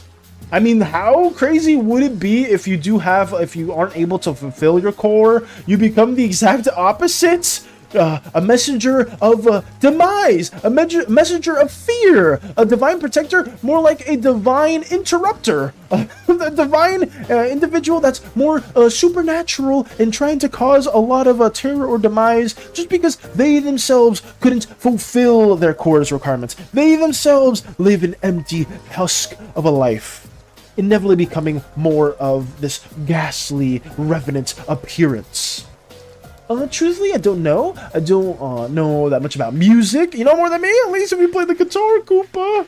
I only dabbled with Savage years back. We never bothered trying to record our sessions. Savage would know those, so maybe I could reach out to him about it. Gotcha, Koopa. Like I said, I would love to see you learn more. Not learn more, but at least, I guess, learn and rediscover more of your musical side if you ever do want to share stuff like that. I'm in the crew in Among Us, not us, not your crew. Oh, you meant the crew in Among Us? We can drag the crew into hell.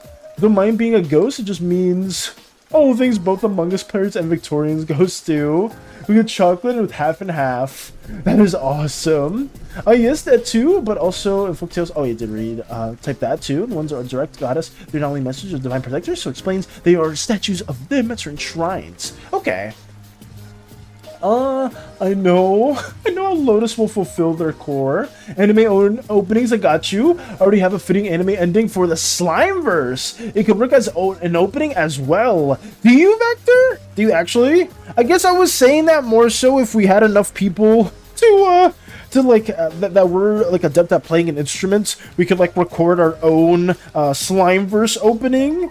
At some point, I thought that would be pretty interesting too, but maybe that would be like way down the line. Who knows? Maybe we'll find more very music talented individuals, and we could get like a little opening going on too. But is there? I'm actually very curious, though, Vector. What song are you referring to? I would love to see if there's a specific song that fits the vibe. There are evil versions of the Kitsunes that could check out what's happening in the dreamscape. Ooh. So maybe... Oh, okay. There's a lot that could happen then. There's a lot of different ideas that could arise from that. And I'm actually really excited. The dreamscape itself can have its own video too. Especially with a lot of stuff that Mike has shared in the past. I feel like we could have a pretty interesting dreamscape video that talks about what it is, some of the entities that manifest themselves and arise from the dreamscape, and other things that relate towards Miri personally for that too. But maybe that'll be saved for another day. Gift is done, yippee! Let's go, Space Buns! I will say in advance when we do showcase that, whatever the gift is in particular, I am very honored that you did take out the time to draw that, and I'm sorry that it may, I don't know if it was a headache or not, if there were several layers, but I'm excited to see what the gift could be specifically. I'll look into the cost of repairing it. Hopefully it's not too steep. Last time I tried to repair it, the guys did a terrible job and still charged me. Oh no. I'll have to reach out to people to see if they know. Okay. I mean, that sucks that you dealt with that too. At least like some people like didn't do a good job of repairing it, and it still costed you an arm and a leg. I'm sorry to hear that, Koopa. That sucks. It's never fun to get gypped in that regard. You know, some people, especially it's isn't it like a common thing with like AC repair people? They don't like fully repair it in a certain way just so they can stay in business. Obviously, it's not the same thing with music, but maybe that applies to some other businesses where like a lot of repair companies will not intentionally fix the true problem of something to the point where there will be another issue that does arise where the company needs to show up again. I know some very scummy repair places do that, and yeah, for that I don't agree. I don't agree at all. I think Slimeverse should continue for years, and I will do everything in my power to keep it continuing, no matter what, Lotus, because I'm not intending on going anywhere. I just need to keep on working on this, and as long as there's people that are also interested in providing incredible ideas, incredible OCs, incredible stories, then I am just honored to have that, and I will do everything in my power to just keep fleshing this stuff out, because it's a lot of fun for me. It's a lot of fun for me. Oh, you mean actually making an opening from scratch? Yes! I'll link you it. You may not see it fitting, but I have already imagined a scenery listening to it. Okay, Vector. I got you. Thank you for sending it to me, though. Ooh, the lyrics are a bit edgy. Okay, so this is from... Which one is this, though? I mean, I could spoil it. It's a Tokyo Ghoul ending? I do like one of the openings for Tokyo Ghoul, I will say that. Let's see. Oh, but this could be pretty fun. Honestly, that could be fitting. I do like Tokyo Ghoul's music, and having that as a potential scene could be pretty interesting. Oh my god, wait. That could be related to what's happening with Mother. Oh no. Mike's cooking even more. Let's go. We did intentionally give another idea in relation to the dreamscape.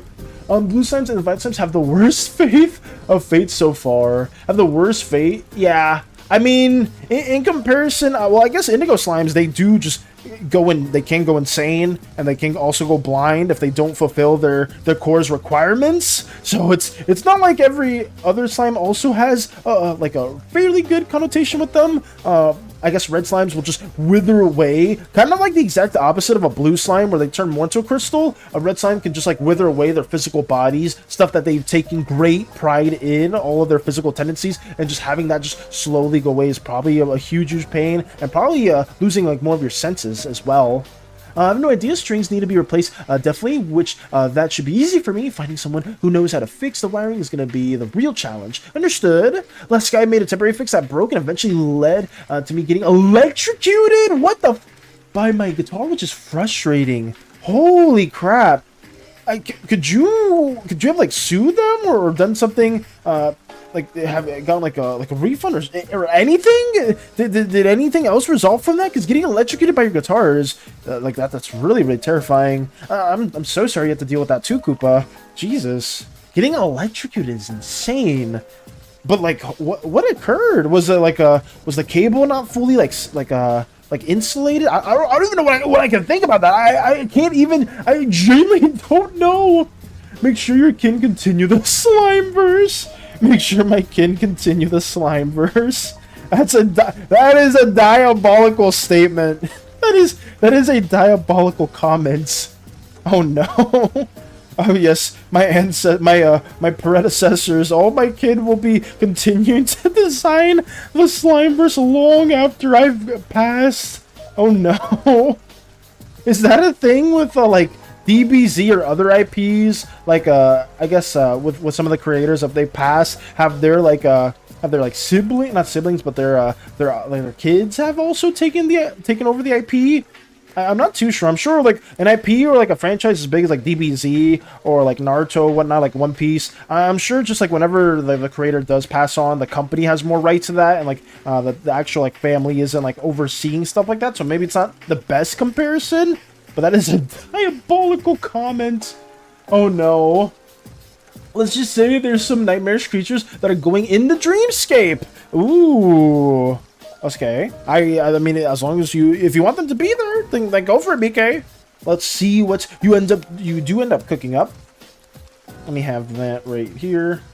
I'm spending too much time detailing this background landscape than not really the foreground too much. So I may need to go back and detail that too. Not gonna lie, I thought of drawing the Slimeverse characters in that style of the anime ending I sent and making an anime ending with the drawings using that song, and it's just an idea I may do in the future. Ooh.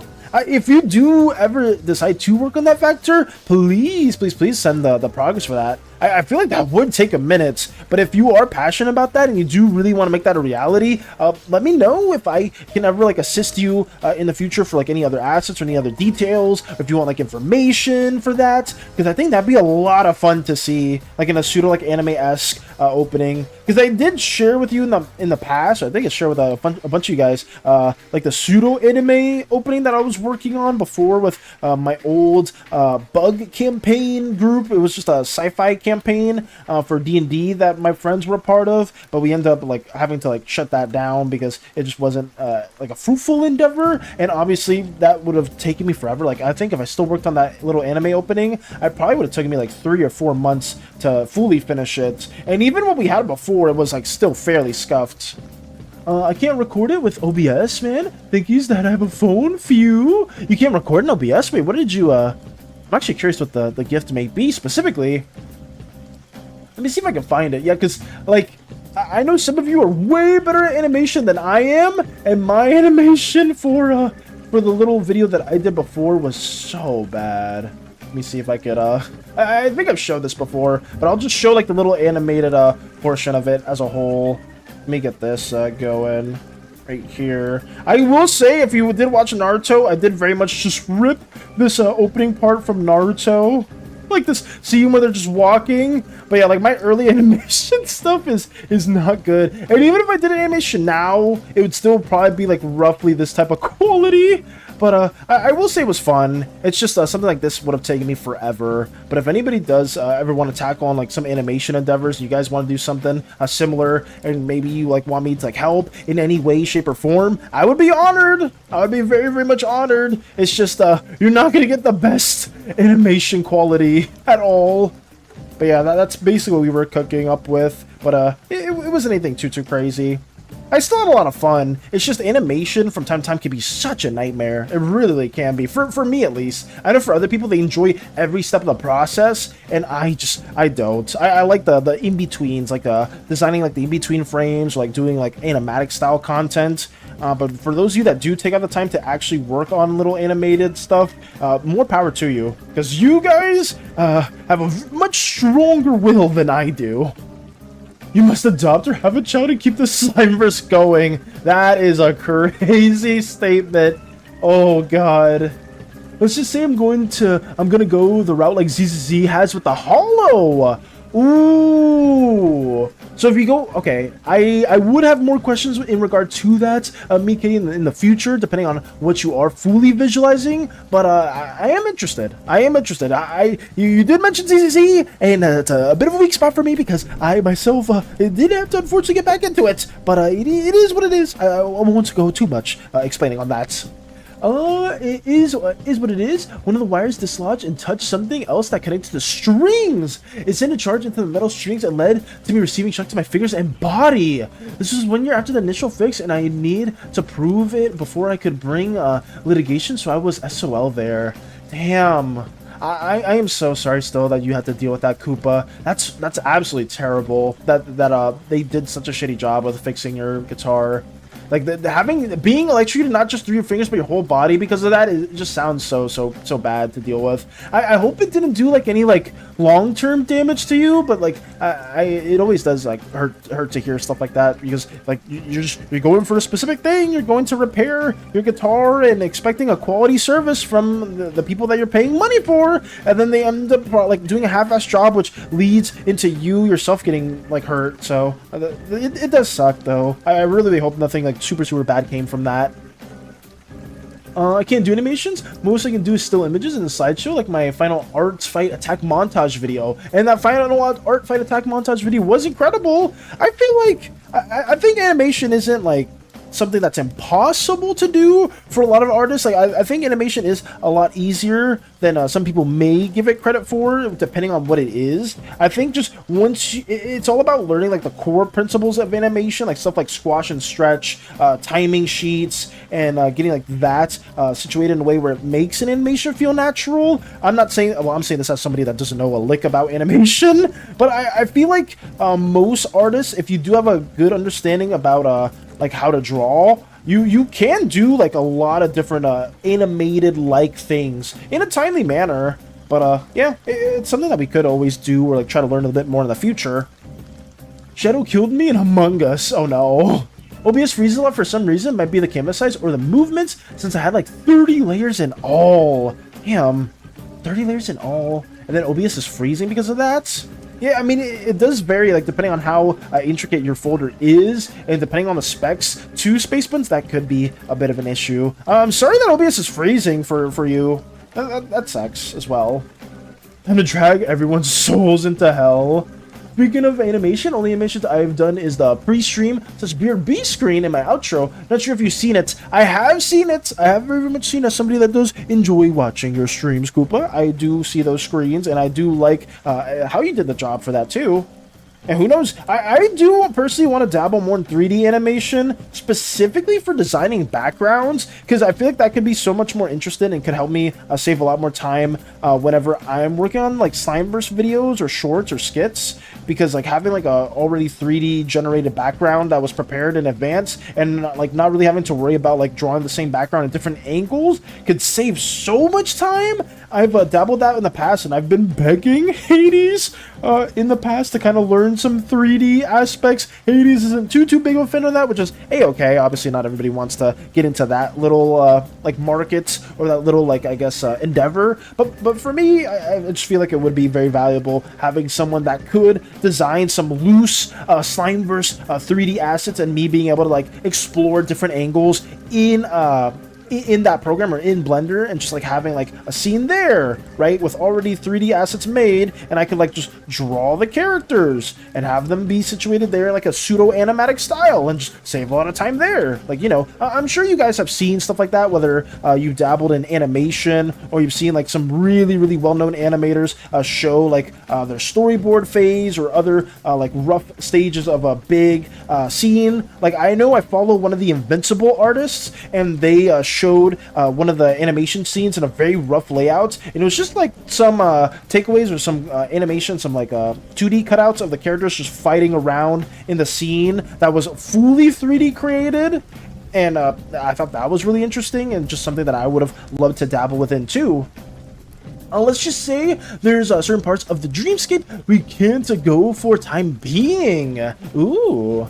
They're having some unrestricted areas. I would also be curious, maybe like the reason some nightmares persist could be because of certain beings or certain maybe some spirits and whatnot, Mike. That could be a very easy cop-out or a very easy way of kind of connecting those two together too. Let me also... Oh, am I in the right layer? Let me put this here too. I almost forgot about the tree. Actually, no, the tree's in the background. Truthfully, I was gonna say my guitar was broken again and couldn't plug into an amp. Savage and I were basically discount Tenacious D. Oh man.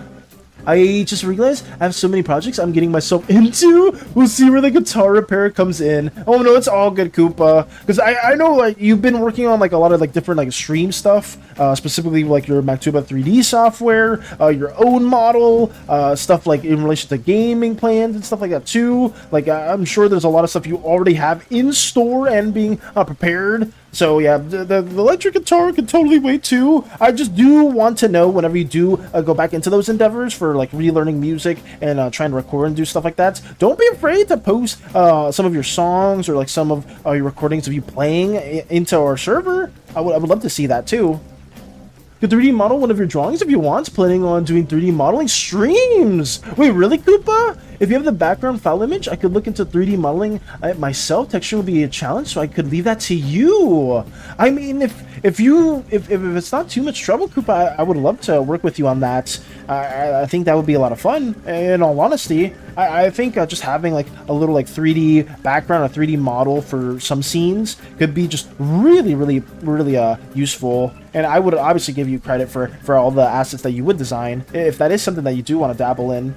Because I could do like a little cutaway. I'm not the best concept artist, so obviously like a lot of this is like more game developmental stuff where people are like making like character sheets and whatnot, so their 3D modelers and animators have a much easier time. I could try to have like little cutaways like that too, to kind of show what I'm trying to envision, like something that is maybe like an isometric view. I don't think this would really help too much out, but where I probably have shared this in the past, where I had like some 3D environments. Where are they? Environments for vid, where is it? Is it pseudo spoiler? But hopefully it's not too big of a spoiler. Val did it again. What did you do? What did you do, BK? I'm not the best when it comes to designing some 3D environments, but oh god, this might be bad. Oh, this folder is so massive. It's so hard to kind of share what I'm trying to show. Let me see if I can go to an older one. Something like this is what I tend to do for like an environment whenever I'm planning something. Obviously, if I needed to like showcase more of like a 3D environment, if you were to model something like maybe like a small prop or like a small asset to this, I would obviously have to draw more. But like a lot of when I'm approaching a map design is me like basically just try my best to think of it in a 3D setting, like something like this too, where you kind of have like a 3D isometric view of the landscape. I try to share this and maybe like include other angles or maybe like other cutouts of some smaller stuff that needs to be showcased whenever I am map. Okay, that's the foot image. I'm not putting that one, but like stuff like this, little cutaways, little takeouts. I would always try to design. At least this is like more for D&D maps, so I don't know how easily stuff like this would transfer over to 3D programming, but it would take a second. Massive? Wait, did I say massive? Wait, what did I say? Foxy, wait, what did I say? Did I mess something up? I might sound dumb, but you could send files other than image and video files in Discord. Might sound dumb, but you could send files other than image and video files. Wait, can you send something that isn't an image or a video file to Discord? I know you can like record your audio, Space Buns, right? And you can like have that go in there too. What did Mike do? Also, what is... I've been going a bit too much of a side tangent, guys. I'm sorry about that. You know what else is massive load? Alright. Okay. I see what we're doing, Moxie. I thought you were going to say something else. But I fall right into your trap yet again. Okay. Low taper Valis again. I will just pretend that it wasn't said. I made a couple creatures and I made a... oh no. Mike, why does this always happen? Why do you do this?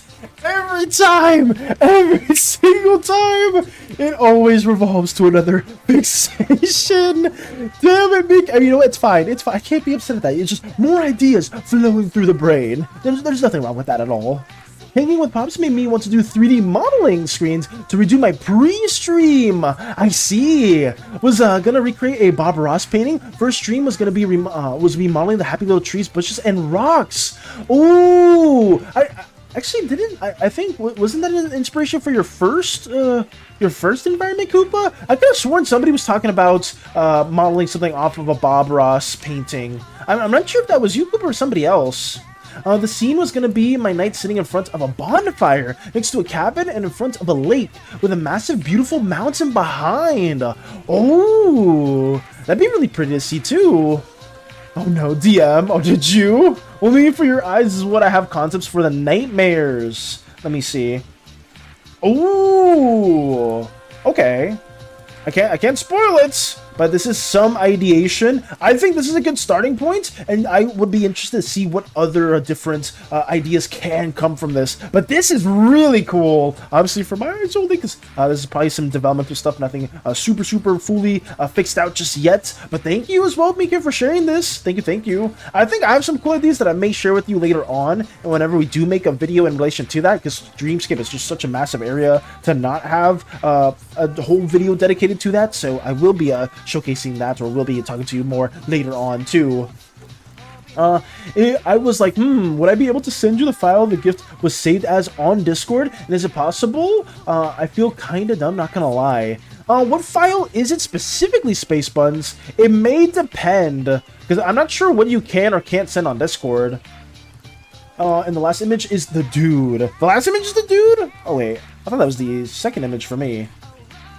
Oh, no, it is. Okay, that was the second image for me, but it's the last image for you. I see. Okay. Oh, no. Oh, no, the scene looks so good, though. The scene can be pretty exciting to also see for Koopa, for the one that you are planning on doing. I'm excited to learn a bit more about that, too. I wonder how long that'll take you. How long did it take you to make the first starting soon screen, Koopa, like all those assets? Sorry that I went on a bit of a side tangent again, guys. I just wanted to kind of showcase what I was talking about with some of these like different like 3D approaches. I know as an artist, I try to think somewhat 3D in a way with how I'm designing some of these environments, and hope that I can give enough information to somebody else where they kind of see what I'm like going with.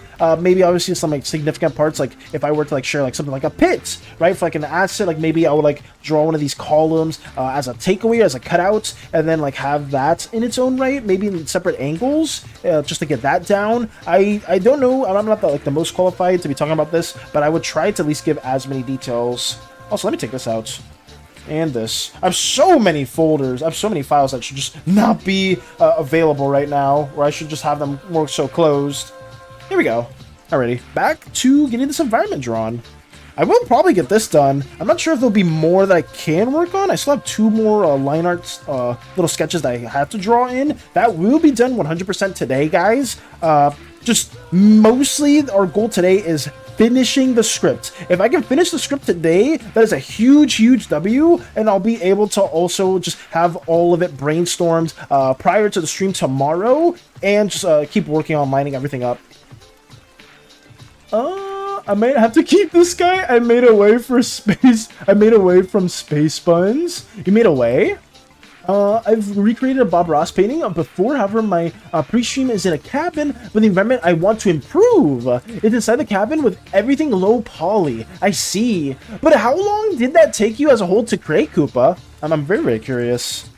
I know that the time flow, or like I guess the workflow within 3D and then traditional does vary. I mean, even in traditional it varies heavily depending on artist to artist. I'm sure it's the exact same thing for like 3D assets, but I would love to learn like the general time lapse or time frame that it takes.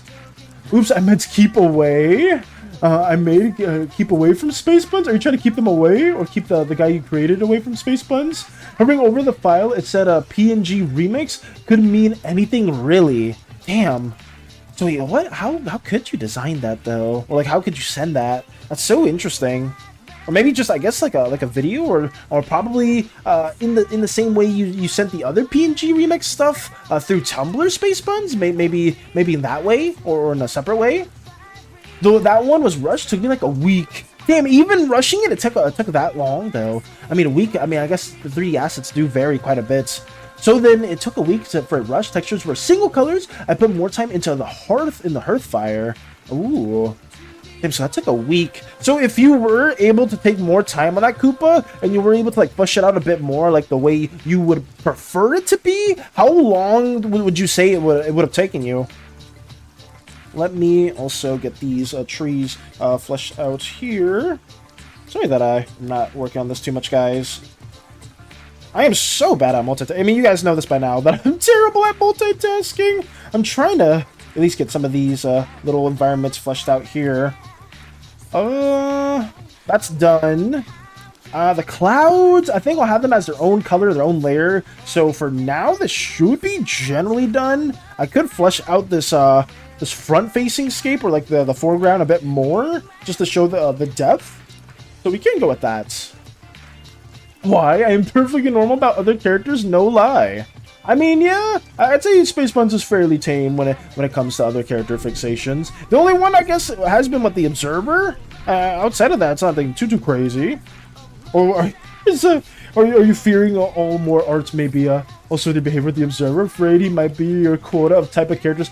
Ooh! Yeah, no, that's fair. I think with what Mike is making, it could fit the quota for Space Buns, a certain type of character that they are fascinated with. Not sure, I have to play it by ear. I could probably finish the trees in a minute! In a minute? But you can make a whole tree, like, design the assets from scratch, Koopa? Or how would that work? I'm interested, though. In a whole minute? I really don't know anything about 3D assets. Villain? Oh no. Space Bun's already just eyes agaped. Villain? Question mark? You must say, I must know more as we speak. Oh god. Let me have this right here. Also ideated. Trying to get these little, like, I would say cobblemon. I'm trying to get these little stones worked in a little bit more. Trying to get some pores showing. It's because Ooze is very pore heavy. There's a lot of little openings that symbolize a deeper insight. So let me have that going on right there. Show some of these little, I guess, gem-ish grains. Not gem-ish, but like, I guess more mineral-y cubes on the side. Kind of like similar to how the cores look like for red slime. So let's draw that as well. Just trying out a little bit more details to the foreground since it is closer to the camera. Also rude if I ask I can behave myself. Fair. Fair enough, Space Buns. I didn't mean it in a bad way. I didn't mean that in a bad way at all.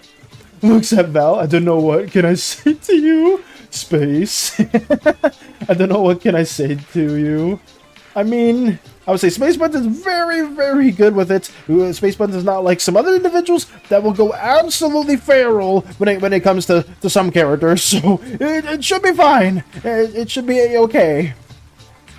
The unwrapping and texturing is what takes more time. The unwrapping and texturing. Oh, so what, like designing the actual tree is pretty quick, Koopa? Or like the 3D asset of the tree, but not the I guess texturing and unwrapping. I still don't know what the unwrapping process is. I do remember you did talk about it before, but I was a little bit confused on how that whole thing works. Get these little shrubs made. Okay. We have lots of stuff to do. I think that's a little bit more detailed. Nothing too crazy. I don't like how these are like two like middle fingers coming out of the grass. I want to change the tendencies of these. Fluctuation. What even is that word? Doesn't even make sense. Something like this, maybe. Yeah, that's at least it's not like too symmetrical. Give me everything a little bit more varied. I could go feral, but you would never know, and that's what makes me dangerous. That's what scares me so much. The remodeling is super quick. I'll show you on the stream when I get back. Okay. Gonna have one last meal in my pause before head out. Just about to finish packing. All good, Koopa. Are you intending on streaming today when you get home? Or are you gonna be doing that, like, maybe the next day, when you arrive? Because I'm sure you're gonna be probably really exhausted as well, too. But, if you do manage to stream today, I will try my best to catch it as well. You know what I'll be doing. Or most of you know what I'll be doing today. A lot of writing. A lot of writing and not too much drawing. Maybe when I get home, we'll see how I feel. Hopefully you're not too exhausted, but at the same time, it's completely understandable after driving 4+ hours and being over there for a while. I may be testing with the fires, but I could show it to you, Space, and get your opinion. He's still in the drafts. I would say, please, if Space Buns should be fine with it, right? I don't think Space Buns will go absolutely feral. I think it should be generally okay. Or maybe I am biting off more like a chew, and I may be just completely lying, and Space Buns will just go completely insane. Ooh, who knows? Only time will tell. We just gotta wing it. We gotta wing it and see. Let me have this right here. Add some more little details, too. That's as detailed as I want it to be. Oh, I should probably add some smaller pores over here. But next will be another final scene. We have like 10-ish minutes, 10-ish, 20-ish minutes left to go until we do our art showcase. As always, guys, I think overall I'm pretty happy with the progress that we have been making today. Sorry that it's been a little bit scattered in terms of some of the ideations that we have been sharing. It's just a lot of it has been written out, and it's a lot easier for me to explain it in a written sense, in a more script sense, than me just like trying to say it off the top of my head, just because I have so many different small ideas. And when you are like world building, I know most of you know, well, I guess some of you are way better than I am. When it comes to world building, there's so many small details to share, so many small details to kind of like keep as a spoiler. So it's been me trying my best to keep some things under wraps while also sharing some more crucial stuff as well. Let's say no to a good villain. Ooh, let's say no to a good villain. I died again. Every time I'm crewmate, I either die first or I get voted out first. Damn, they really don't like you, Lotus. Whoever you're playing with, they are doing everything in their power to get you out of that lobby. Hopefully that doesn't happen again, though. Hopefully you don't get just outed out first. Let me have some of these smaller details right here. Some more smaller noise to add to. And hope that Spaceman's will not be super feral with a certain villain. Here we go. I think that's generally okay. Yeah, we'll leave it like that for now. Next scene. What is next scene?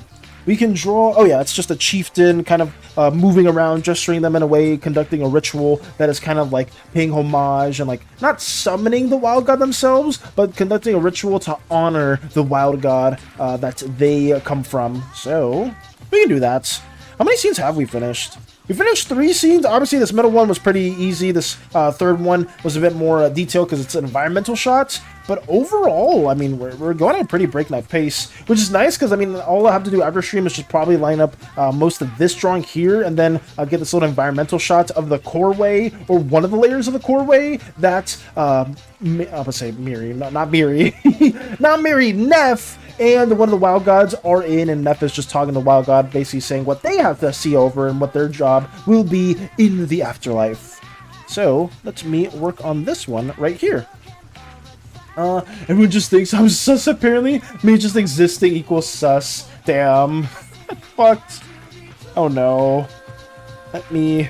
Hopefully, they don't keep trying to get you out at the very beginning, though. That's kind of suck. Because, I mean, what's the point of playing if you just keep getting outed out first?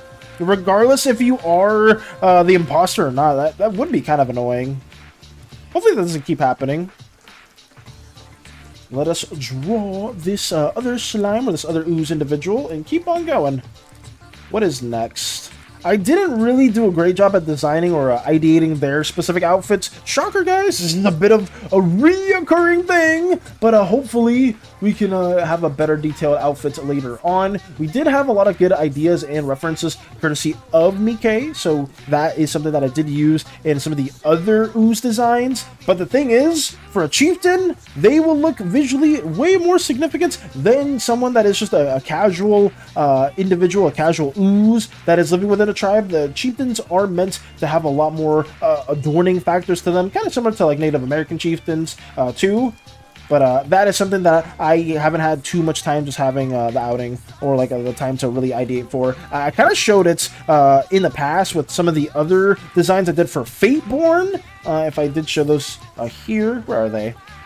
Actually, it's in this one right here. It should be, because this one originally was the same stuff that I was using before for Fateborn. So up here, the Farseer, yeah, I have like some character designs that I was working on for some of our Fateborn assets. We have like some little clothing designs here that we use for inspiration, and this helped me a lot more. This saved me more time too in the future when I was drawing the characters in different angles, and this is just something that I will try to do for different Ooze cultures and so on.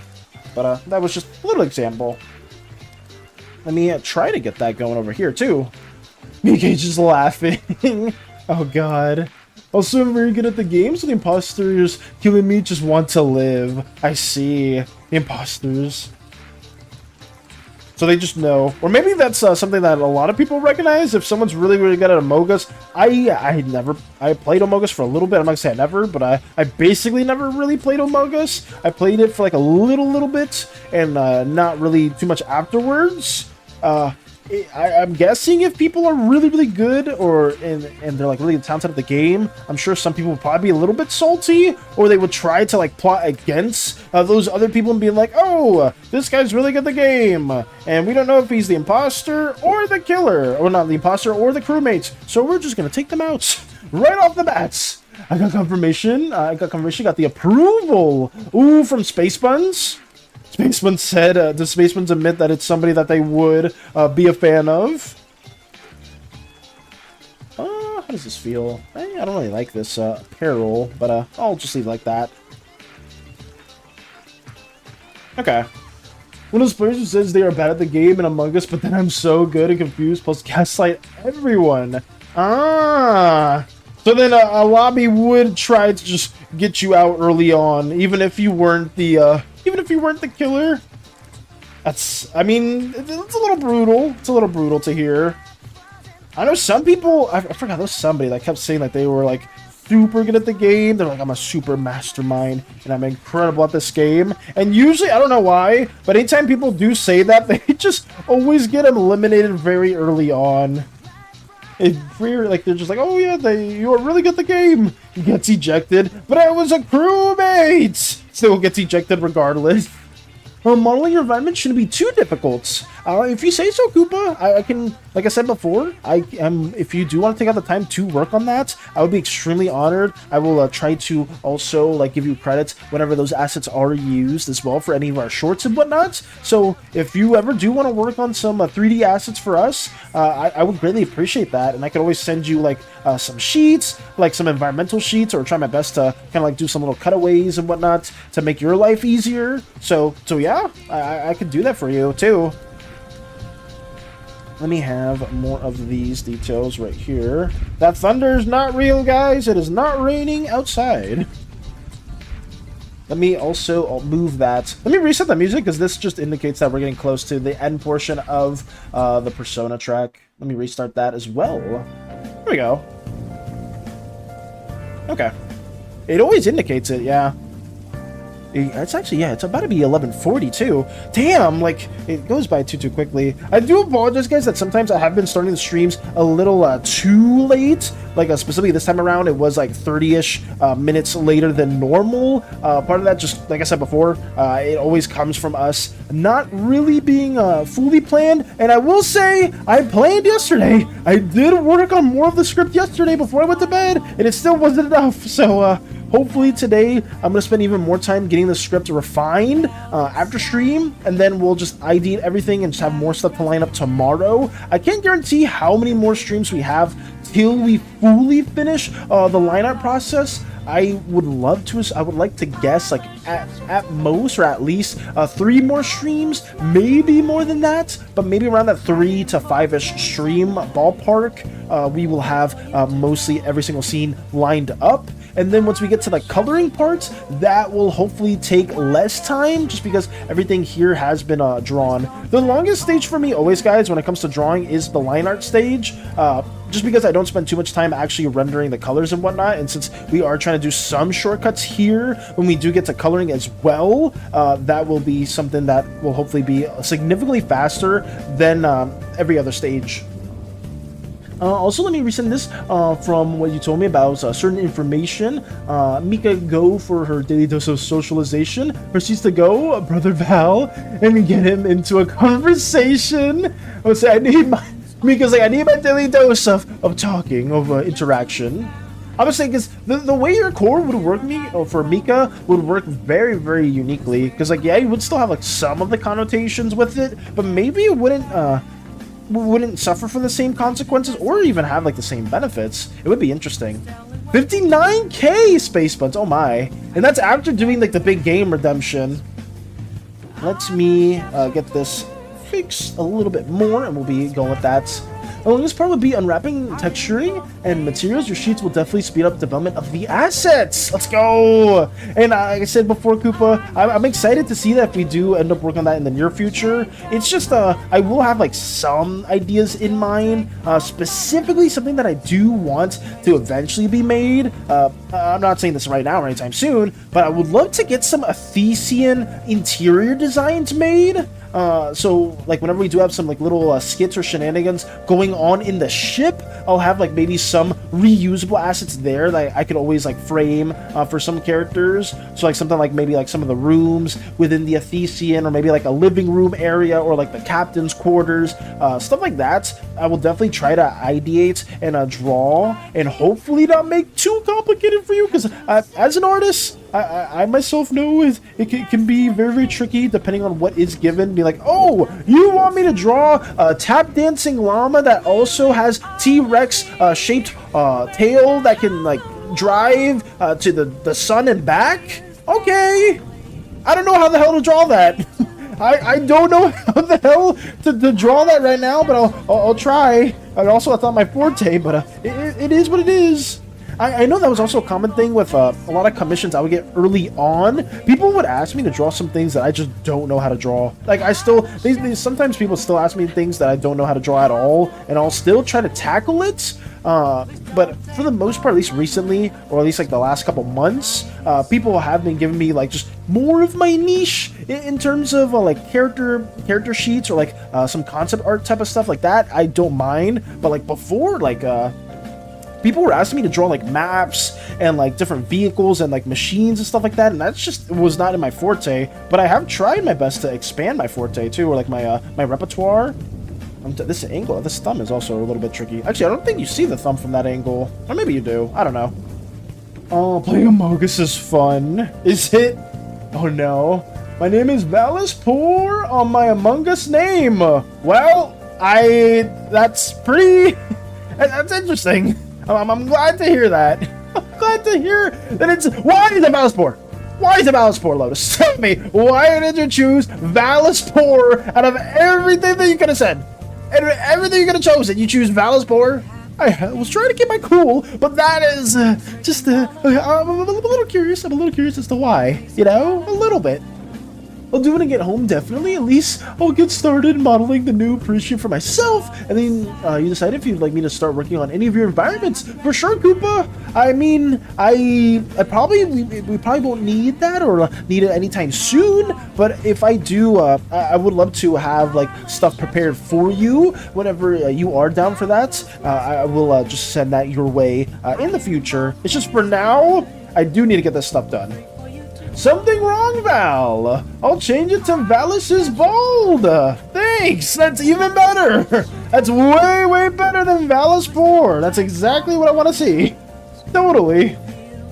Let me get this. You know what? Let me just work on this. I'm thinking happy thoughts in regards to this instead. You know, this is way, way better. Just instead of any Among Us tech, I'll probably just get this done right now. Let me have this head shape also situated. I don't know if most of this will be finished right here, but it's okay. It's a-okay. I still don't like how this chieftain doesn't really look super chieftain-esque with a lot of like designs. They look very, very simple, so I'm gonna try to add some more embellishments later on. But at the same time, it's supposed to be like a throwaway chieftain depiction. Now it's supposed to be a canon figure right here. So yeah, I drew all this very, very last second, guys. I didn't. I had this like probably like 10 or 20 minutes before I started the stream, so I didn't think about who this chieftain was going to be. But usually when I am planning stuff out, like the Miri and Cleo scene, I will spend a lot of time actually ideating the frame and the design points. It's just stuff like this has had to have corners cuts. I don't know what's wrong with Valis Polar, which is the name clearly. I can think of some reasons, but I'll feign ignorance for now. I got scared by my own art. Did you, Space Buns? Oh no.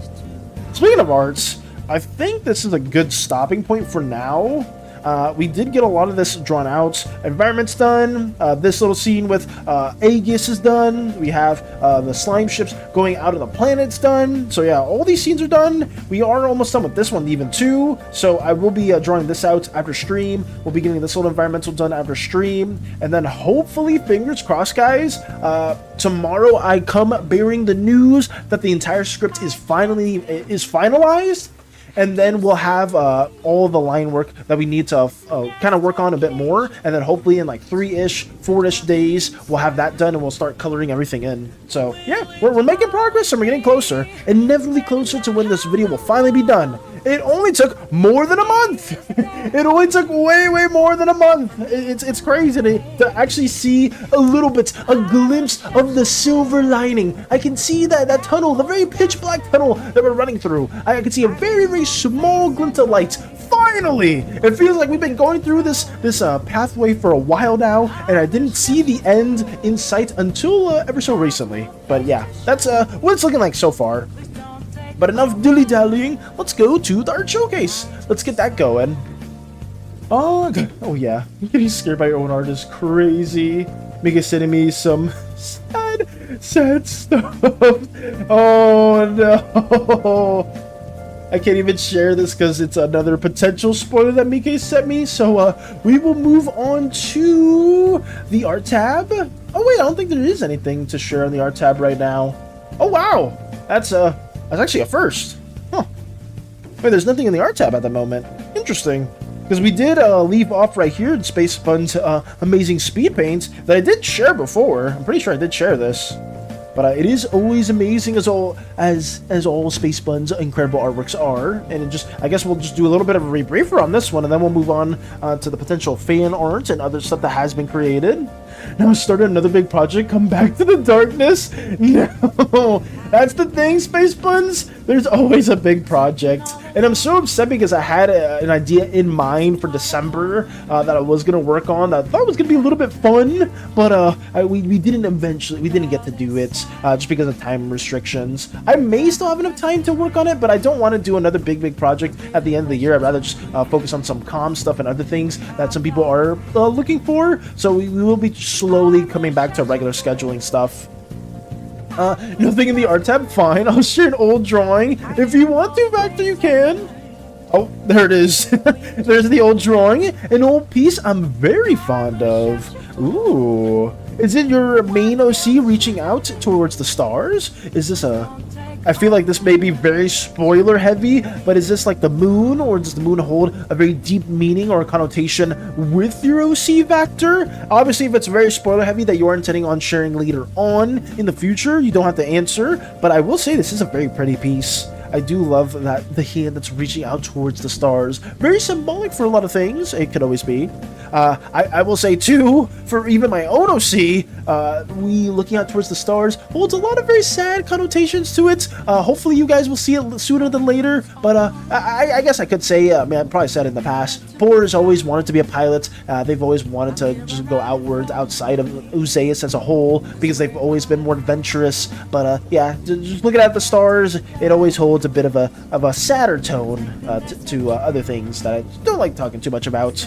Spoiler stuff? Okay, all good. I will not press you about that too much, Vector, but I will say this piece is very, very lovely, and I thank you so much for sharing it with us. I love how you rendered it, and I don't know if you do remember how long this took you. I don't know how old this piece is, or how long, I know for me, for old pieces, usually take me a while, and I don't really remember how long a piece will take, but if you do remember how long this took you, I would love to know, because it looks very, very detailed, and I love the skyscape. Jesus, words are hard. Words are sometimes nigh impossible to say. But I do love this. This is a very moody piece. Something that Space Buds is also really good with too. But thank you, Vector. Thank you. Let us go to Not My Arts. Let's see what we got here. What is this? What am I looking at right here?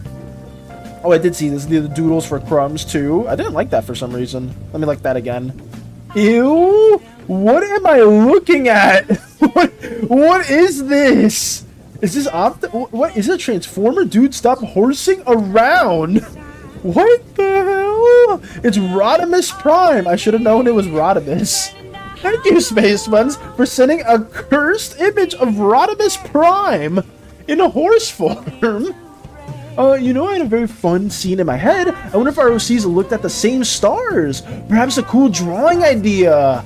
Oh, that could be pretty fun. I think that'd be really, really interesting, because I know you did the collaborative piece before with your main OC and the Observer. I mean, if you ever want to draw something like that, where we have like a collaborative piece in the future, I would love to do that too. Space Bugs teeing also innocently. I am just gonna keep on moving. Thank you, Space Buns. Rodimus Prime looks very fire in the horse form.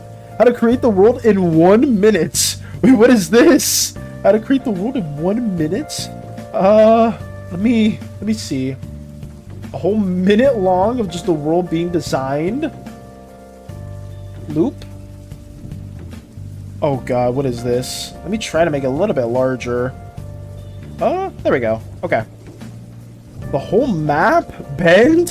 I don't even know what's being done. What is this? Shade smooth? Wait, the whole world's already been placed. All these settings, UV sphere, deform plane. Okay, now you have like some sky or like the lighting. You have a background here too.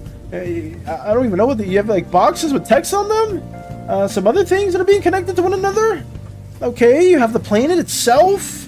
That's connected to something else. The colors connected to that RGB. I think I saw that too. And you have like the shader sequence or something. The quantum physics are happening at the same time too, with all these different colors. And the shading effects. You have the layer verdict also connected with the fact fiction. Also the max, the min, and then the factuals right there with the hue colors as well, with the earth diffusing and with the little shading that's facing the top right corner of the screen. We have another connection layer to the alpha base, alpha clipping, opaqueness. We have more of the threshold also being showcased as well right there with a little skyscape. And there you have it. The whole world being created in under a minute. Thank you, Koopa. Thank you. I definitely transferred everything that was shared right there.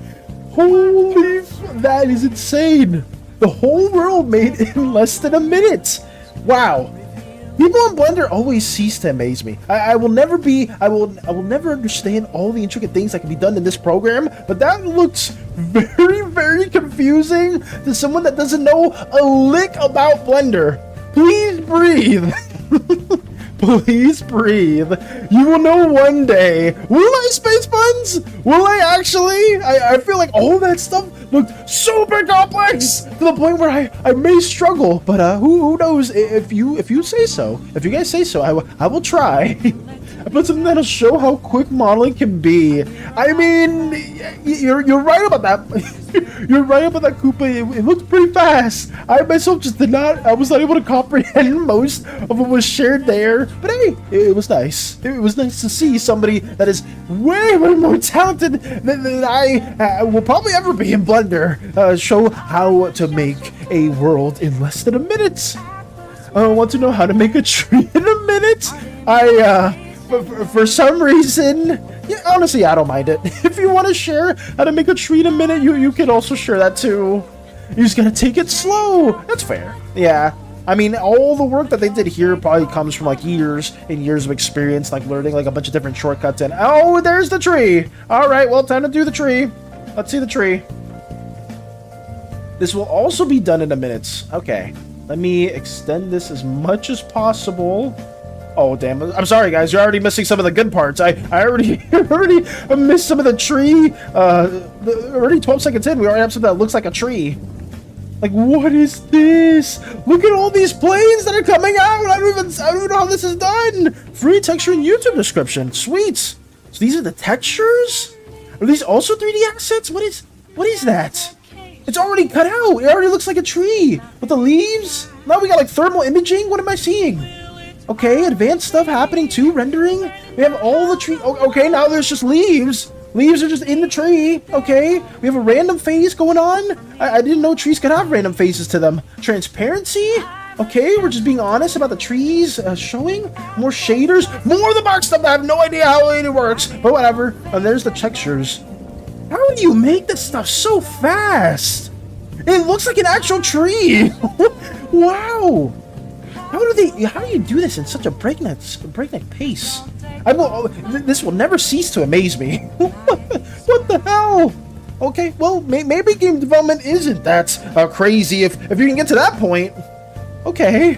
Well, I always have to know that takes years and years of experience. But thank you again, Koopa, for showing me how to create a low poly tree. And also, low poly is crazy. This looks like a super detailed tree too, but I guess it is low poly, apparently. When I think of low poly, I think of like a tree from like Ocarina of Time or something like that. But let us keep on moving. Thank you, Koopa. Let us go to Slimeverse references. Let's see what's cooking up here. Oh, Zen shared something.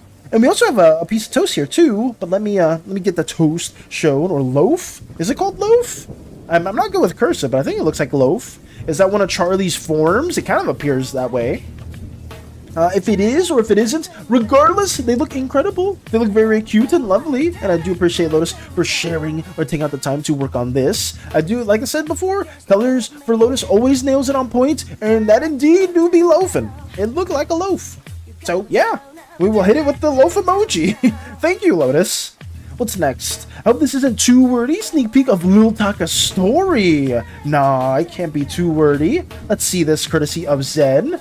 I must pet loaf. Let me see if I can I read this? Let me see. You guys can see it. Let me just have it like this, because I should be able to read it. Sometimes I'm really bad with eyesight, guys. My eyes are not the best. In case you couldn't tell before when I'm playing games, so sometimes I really need to zoom in to like read it. But I think this is honestly, the words just seem fine enough.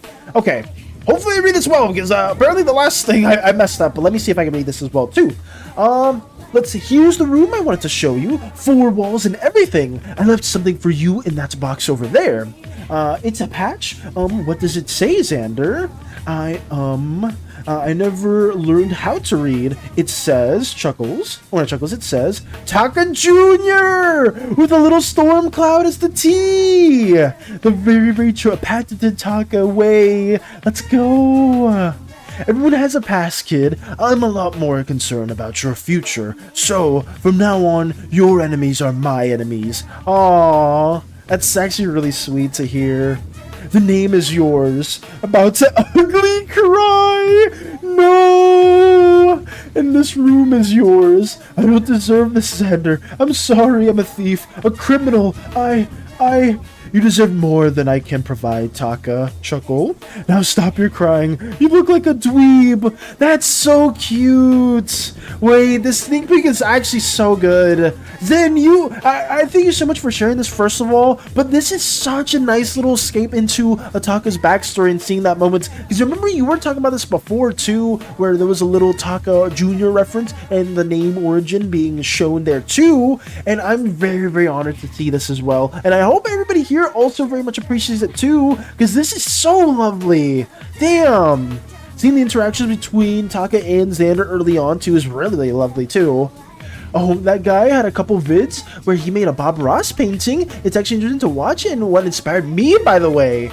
That's what inspired you to like get into a more rendering stuff or more 3D stuff, Koopa? Or was it just it inspired you to do more of the Bob Ross style of content with your 3D assets or your 3D skills?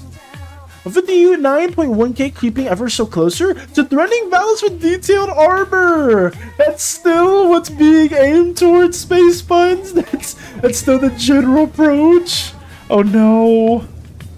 But thank you again, Zen, so much for showcasing this. I can't imagine how long this took you because it is very well detailed. And honestly, I could read everything just fine, so it wasn't too small or anything like that. And it wasn't too word heavy either. I think you did an incredible job with this. I want people to like Xander, so when I put him in danger, people will get worried. No!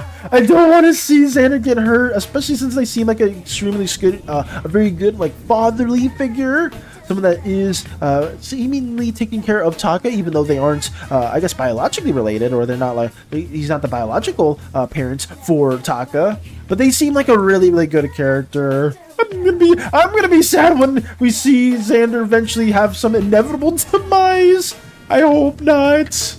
Inspired me to get back into it. I learned 3D in college, but never did anything with it until I watched that guy. Ooh, that's interesting though. So it was, as a whole, that's what got you back into doing 3D stuff. Well, I'm grateful that that you did come across their videos, Koopa, because seeing all the 3D assets that you've showcased and worked on within your own stream have been absolutely incredible. I may need to learn more from that person too if I ever do dabble more in Blender, and obviously from you and Spaceman, since I know there have been several people here that have been dabbling in Blender. Sun Avatar as well dabbles in Blender. I need to learn from all my wonderful crewmates, because you guys are super talented in that 3D scape too. Just got voted out again for no reason. Oh no.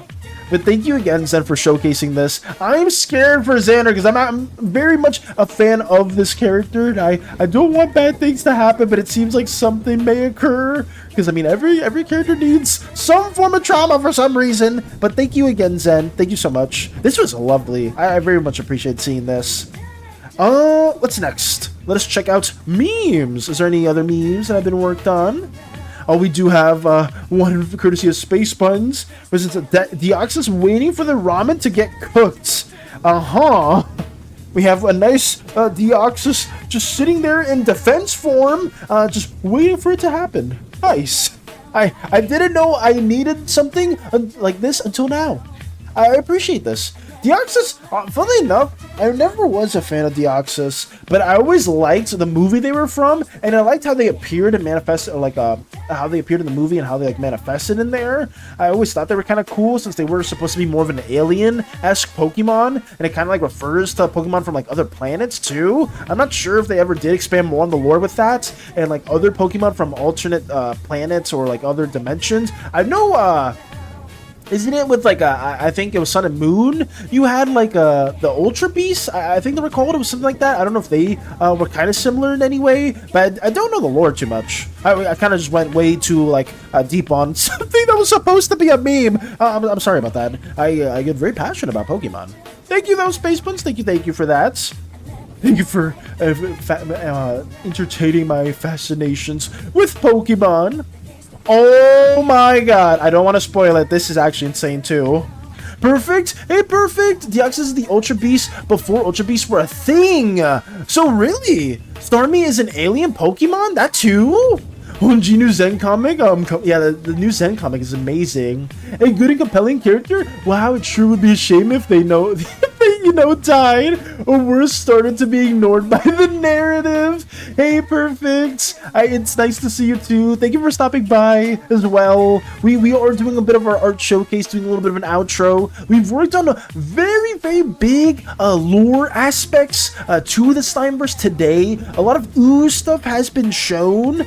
Some environmental landscapes of the Oozes themselves. Some dreaming stuff, some like vision stuff for one of the chieftains. More of the curses that have been inflicted on Slimekind as a whole. So a lot of like small intricate lore things that I will hopefully be able to explain more within the video itself. But I hope you've been doing well. More importantly, I hope your day's been going well, or hope you've been able to chill. And Rayquaza wasn't having any of that. Rayquaza basically just said, sit down, Deoxys, you're going into the ether. Yes, Ultra Beast, they come from different realities. Okay, I see. I was venting like crazy, but I was engineer. Oh no. Okay, but let me also, enough dilly-dallying. This is something that's been hyped up for a minute, and it deserves the hype because Spacebuns has taken a while to design this individual thing. I didn't want to spoil too much, so I kind of quickly scrolled up. And from what Spaceman says here, for if I don't finish this today, the hair is down like that for a reason. And this was at 8 a.m. So this is kind of teasing what is being worked on and what Spacebuns did take out the time to do. And I will say, just off the sketch alone, Spacebuns, this looks absolutely incredible. I love how you rendered my little slime self. I love, honestly, I love the long legs and the very long limbs, you know, paying homage to my very tall stature as always. And I think it looks very, very lovely. As we scroll down here too, I need to work on more fan art for Valis. Yondre Valis. Okay, I'm not reading that. That was Lotus. I'm not reading that one. Couldn't record it with OBS, so with the phone I shall record. Let me see this. We have the animated version. Look at this. Spacebuns, you shouldn't have done this. I can't believe you took out the time to work on this. It looks so good too. Seeing it in like a more jelly lava lampy type of texture was something that I always personally intended on my little slime self to be too. And just having this also being animated and you taking out the time to do this is insane. I am extremely appreciative of seeing this, and the fact that you just basically spent like several hours to do that was so cool. Tall, stop trying to laugh. I don't know why we're trying to laugh. I thank you so much, Spacebuns, for taking out the time to work on this. The prime Pokemon of Earth and Sea fighting and almost destroying the planet. Rayquaza be chilling. Deoxys barely makes it out into the atmosphere by accident. Rayquaza, hold my beer. Rayquaza's like, oh no.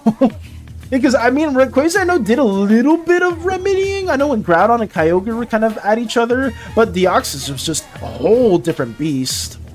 Oh, okay, all right. It's only the truth. Stop lying. You're small. I'm not small. 4'7" is very tall for a blue slime standard, Spacebuns. But I'll be very nice to you because I know you took a very long time working on this, and this is just I wish I could get it to loop, but it can't loop, unfortunately. But this is insane. I will just leave it at that. And the drawing. Oh my god. In Spacebuns' patented, very cool and amazing style. Seeing this was so nice. And thank you so much for taking out the time to work on this, Spacebuns. Holy crap. This is like a full-blown commission. Like, this is like the quality of this is insane. How long did this take you to work on? Alright, I'll take my leave. Goodbye, everyone. Take it easy, Vector. I hope to see you again very soon. And if you are going to work on more of like the anime pseudo stuff or your own personal project with your own OC stuff, please let me know, Vector. And I will say the stuff that you did message me, I very much like what you are cooking up and the ideas that you are implementing.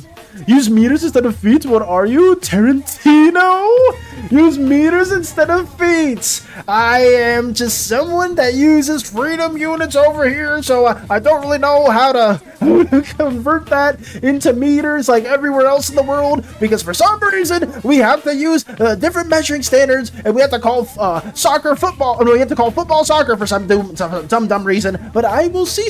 I will go on a whole other side tangent about that. But yeah, I unfortunately don't know how to convert this into meters. But that being said, 4'7" is very tall. I'm just gonna say that. I'm gonna leave it at that. 4'7" is very tall over here. Look at the time between the sketch and the video posting, minus 10 or 20 minutes. So look at the time of the sketch and the post. Okay, let me see that too, Space Buns. So from 11 to 8, around that time. Damn, so it took you 9, 10, I'm so bad at math. 3-ish hours?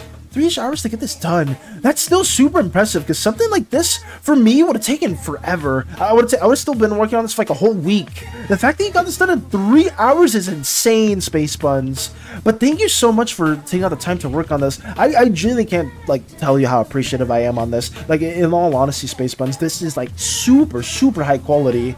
And I can't, this is probably, like, one of the best fade art pieces, gift pieces, like, regardless that I've seen in forever. Like this is the most coolest thing to see. You got me speechless. You got me bumbling over here. I'm sorry, but thank you, Space Buns. Thank you so much, and hopefully we can share this again in the future too. Holy, but that should be something that we can end it on, guys. Like this is super crazy. He made a petition for Zen to make his own thread for his comics. Oh, we can have a comic thread, because I know Slimeverse references does get muddied a bit, but I mean, at the same thing, you can just, anyone's able to go to the threads tab and just make their own thing here too, right? Like you can have like a little collection, like the Zen's comic series or Lotus's comic series. You have more than enough power to create a new post there too. 3 showers? You okay, Valis? Your time metrics are getting more sus by your metrics? 3 showers? Wait, what do you mean 3 showers? Huh? Did I say 3 showers? Wait, what happened? Wait, huh? Can I make a petition for Zen to make his own thread for that? Oh, yes. Because Zen has amazing comics. I was looking through them. Oh, yes. I mean, and if Zen wants to have like a little collection for their comics, they can go here and just post that too. You said 3 showers? Oh, did I? Oh wait, did I say 3 showers? Oh, did I? Oh, I don't know what that was in reference to. But it is what it is. I may have said that on accident. Sometimes I do. I may misstate one thing and whatnot. Perfect. So I do apologize if I said 3 showers. But I do take great care of my slime self. I take very great care of my slime self. So it should be it. I made one for questions. Yes. Okay. Let me wake up early in the morning, start reading Zen's comics. That's good. I did not say 3 showers. Also, hello, Butternoots. Welcome. I didn't say. If I said 3 showers, I'm sorry. I don't take 3. I'm a clean slime. First of all, I don't need to take 3 showers at all. But I do take very great care of my appearance. But welcome, Butternoots. I hope you're doing well. We have been working on our art showcase. We got a lot of really good stuff worked on in terms of the Slimeverse. Zen shared some really cool stuff. Space Bun shared some really cool stuff. I mean, I could re-showcase some of those things here too. But, oh, Mickey also sent me something as well, so I will be getting that going too. But we are pretty much at like the end of the stream. I'm doing well. OMG, let's go. No, I'm happy to hear that you're doing very well too, Butternoots. It's always good to hear from you as well. And hopefully, in the future, we can get more things shared. Let me send you something too. Oh, sure. If you want to also art showcase something, you're more than welcome to. I can't believe I said 3 showers. Why did I say 3 showers? What was I talking about? Give me the clip, guys. Oh, actually, maybe not. I don't know. Actually, don't clip that.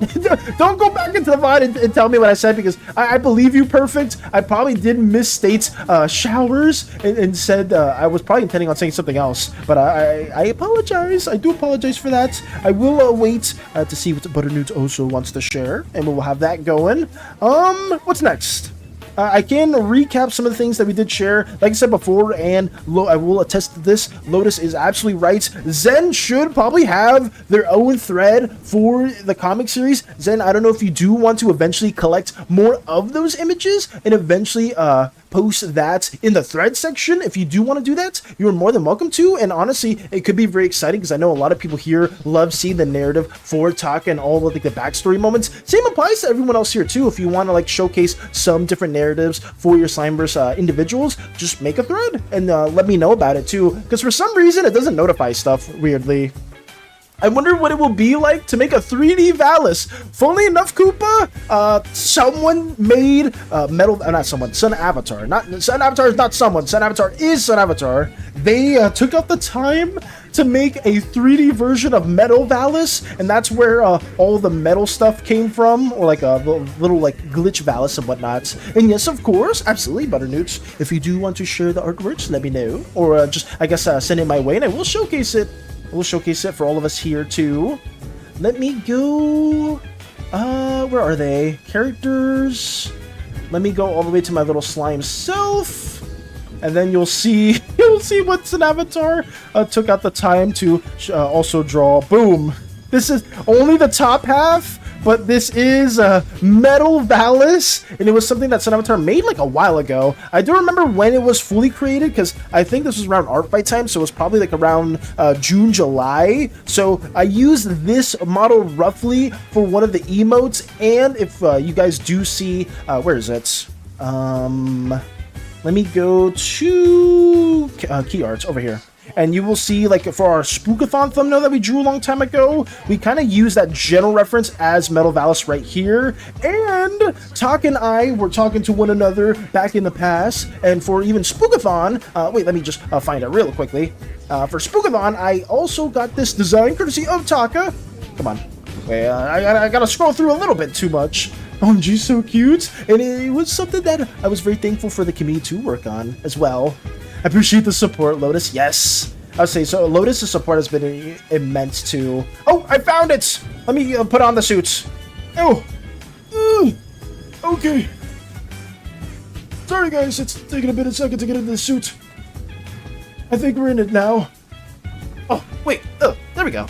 Sorry. There's a little bit of things were going on. I'm facing this direction for some reason. It is what it is. I'm not going to regret it too much, but I'll just look on the other side. And courtesy of SANI Taka as well, we were able to get this little metal suit going, and I'm very appreciative for it. No, yes, I'm looking away from the comments, but that's because I don't really know how to move around this suit. It's still a little bit clunky, so we'll just leave it like that for now. I'll just assume you guys think it's very, very cool and very amazing. Like, wow, Valis, that suit is so nice. That suit is so cool. It's so badass. Wait, why does it have a bit of a metallic dumper over there? What are you? Okay, wait, no, wait, what? Wait, don't look at me from behind anymore. Wait, nope, that needs to be changed. That needs to be changed. How do I change this? How do I change this? I'm panicking. Taka, how do you control this? I can't move it anymore. Oh, there we go. Okay, it was the left joystick button. There we go. We got it to work. Nice. It's better. Oh my goodness. Zen's comics are chef's kiss, they are.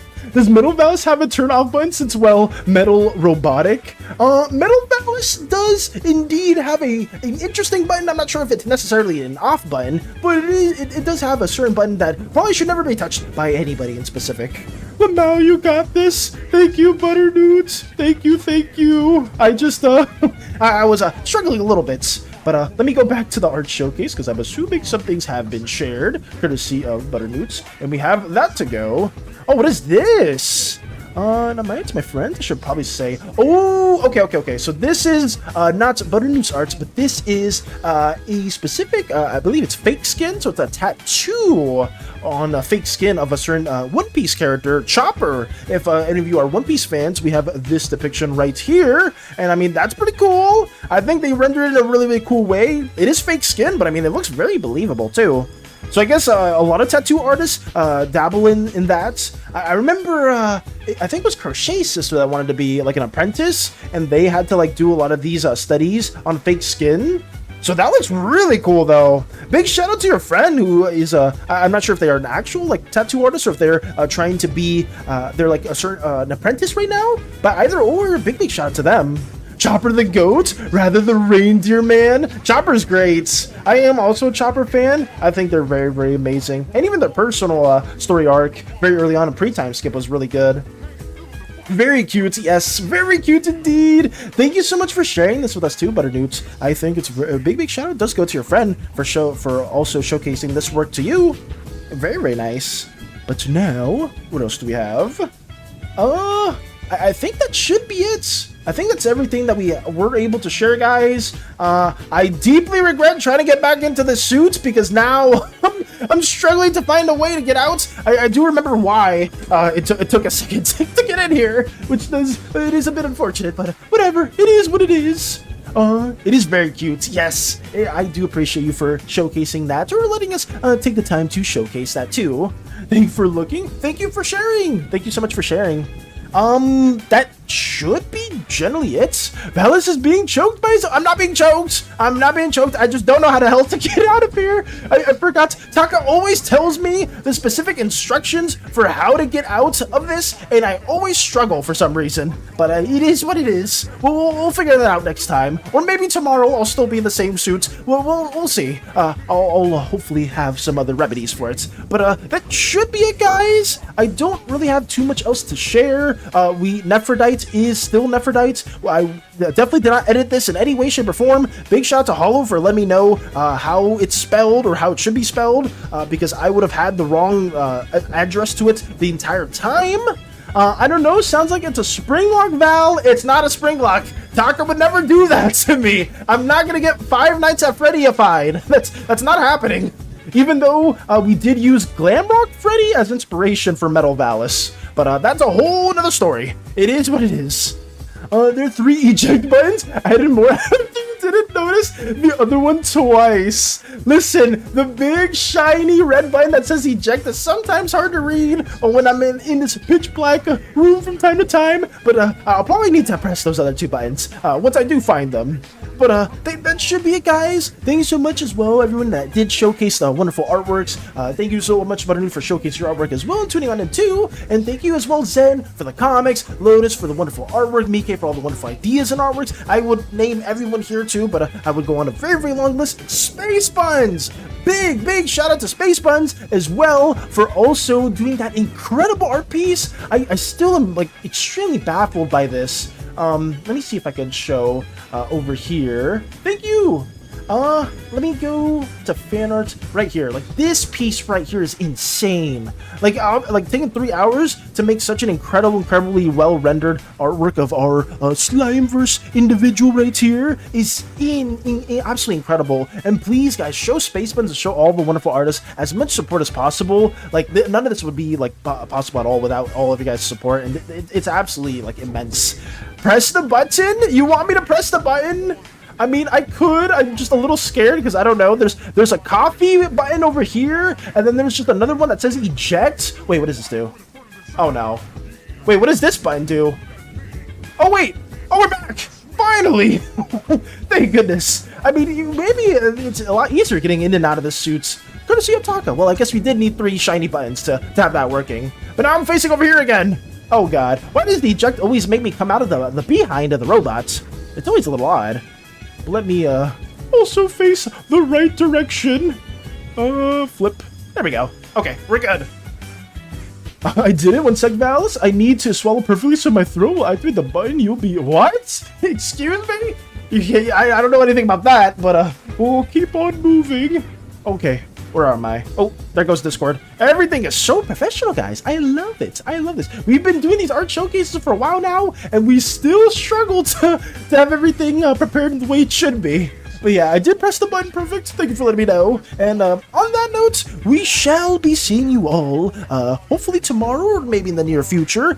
Till next time, guys, stay oozy, gooey, slimy, sticky, goopy, whatever you prefer. More line art stuff to come. That's basically what we will be doing for the foreseeable future. The script will be done today. I swear it. The script, if nothing bad happens, that being said, if nothing bad happens, if everything goes well, the script should be done today. So we will have way more line art stuff. Everything will be finalized. We'll get to the coloring stage and we'll finally have this stupid video done. We'll finally have this goddamn video done. I swear it'll be done. I hope so. I really hope so. But yeah, guys, have a goop evening, a goop morning, or a goop afternoon, and please take care of yourselves. Thank you so much for stopping by, and hopefully you all have a wonderful rest of your day.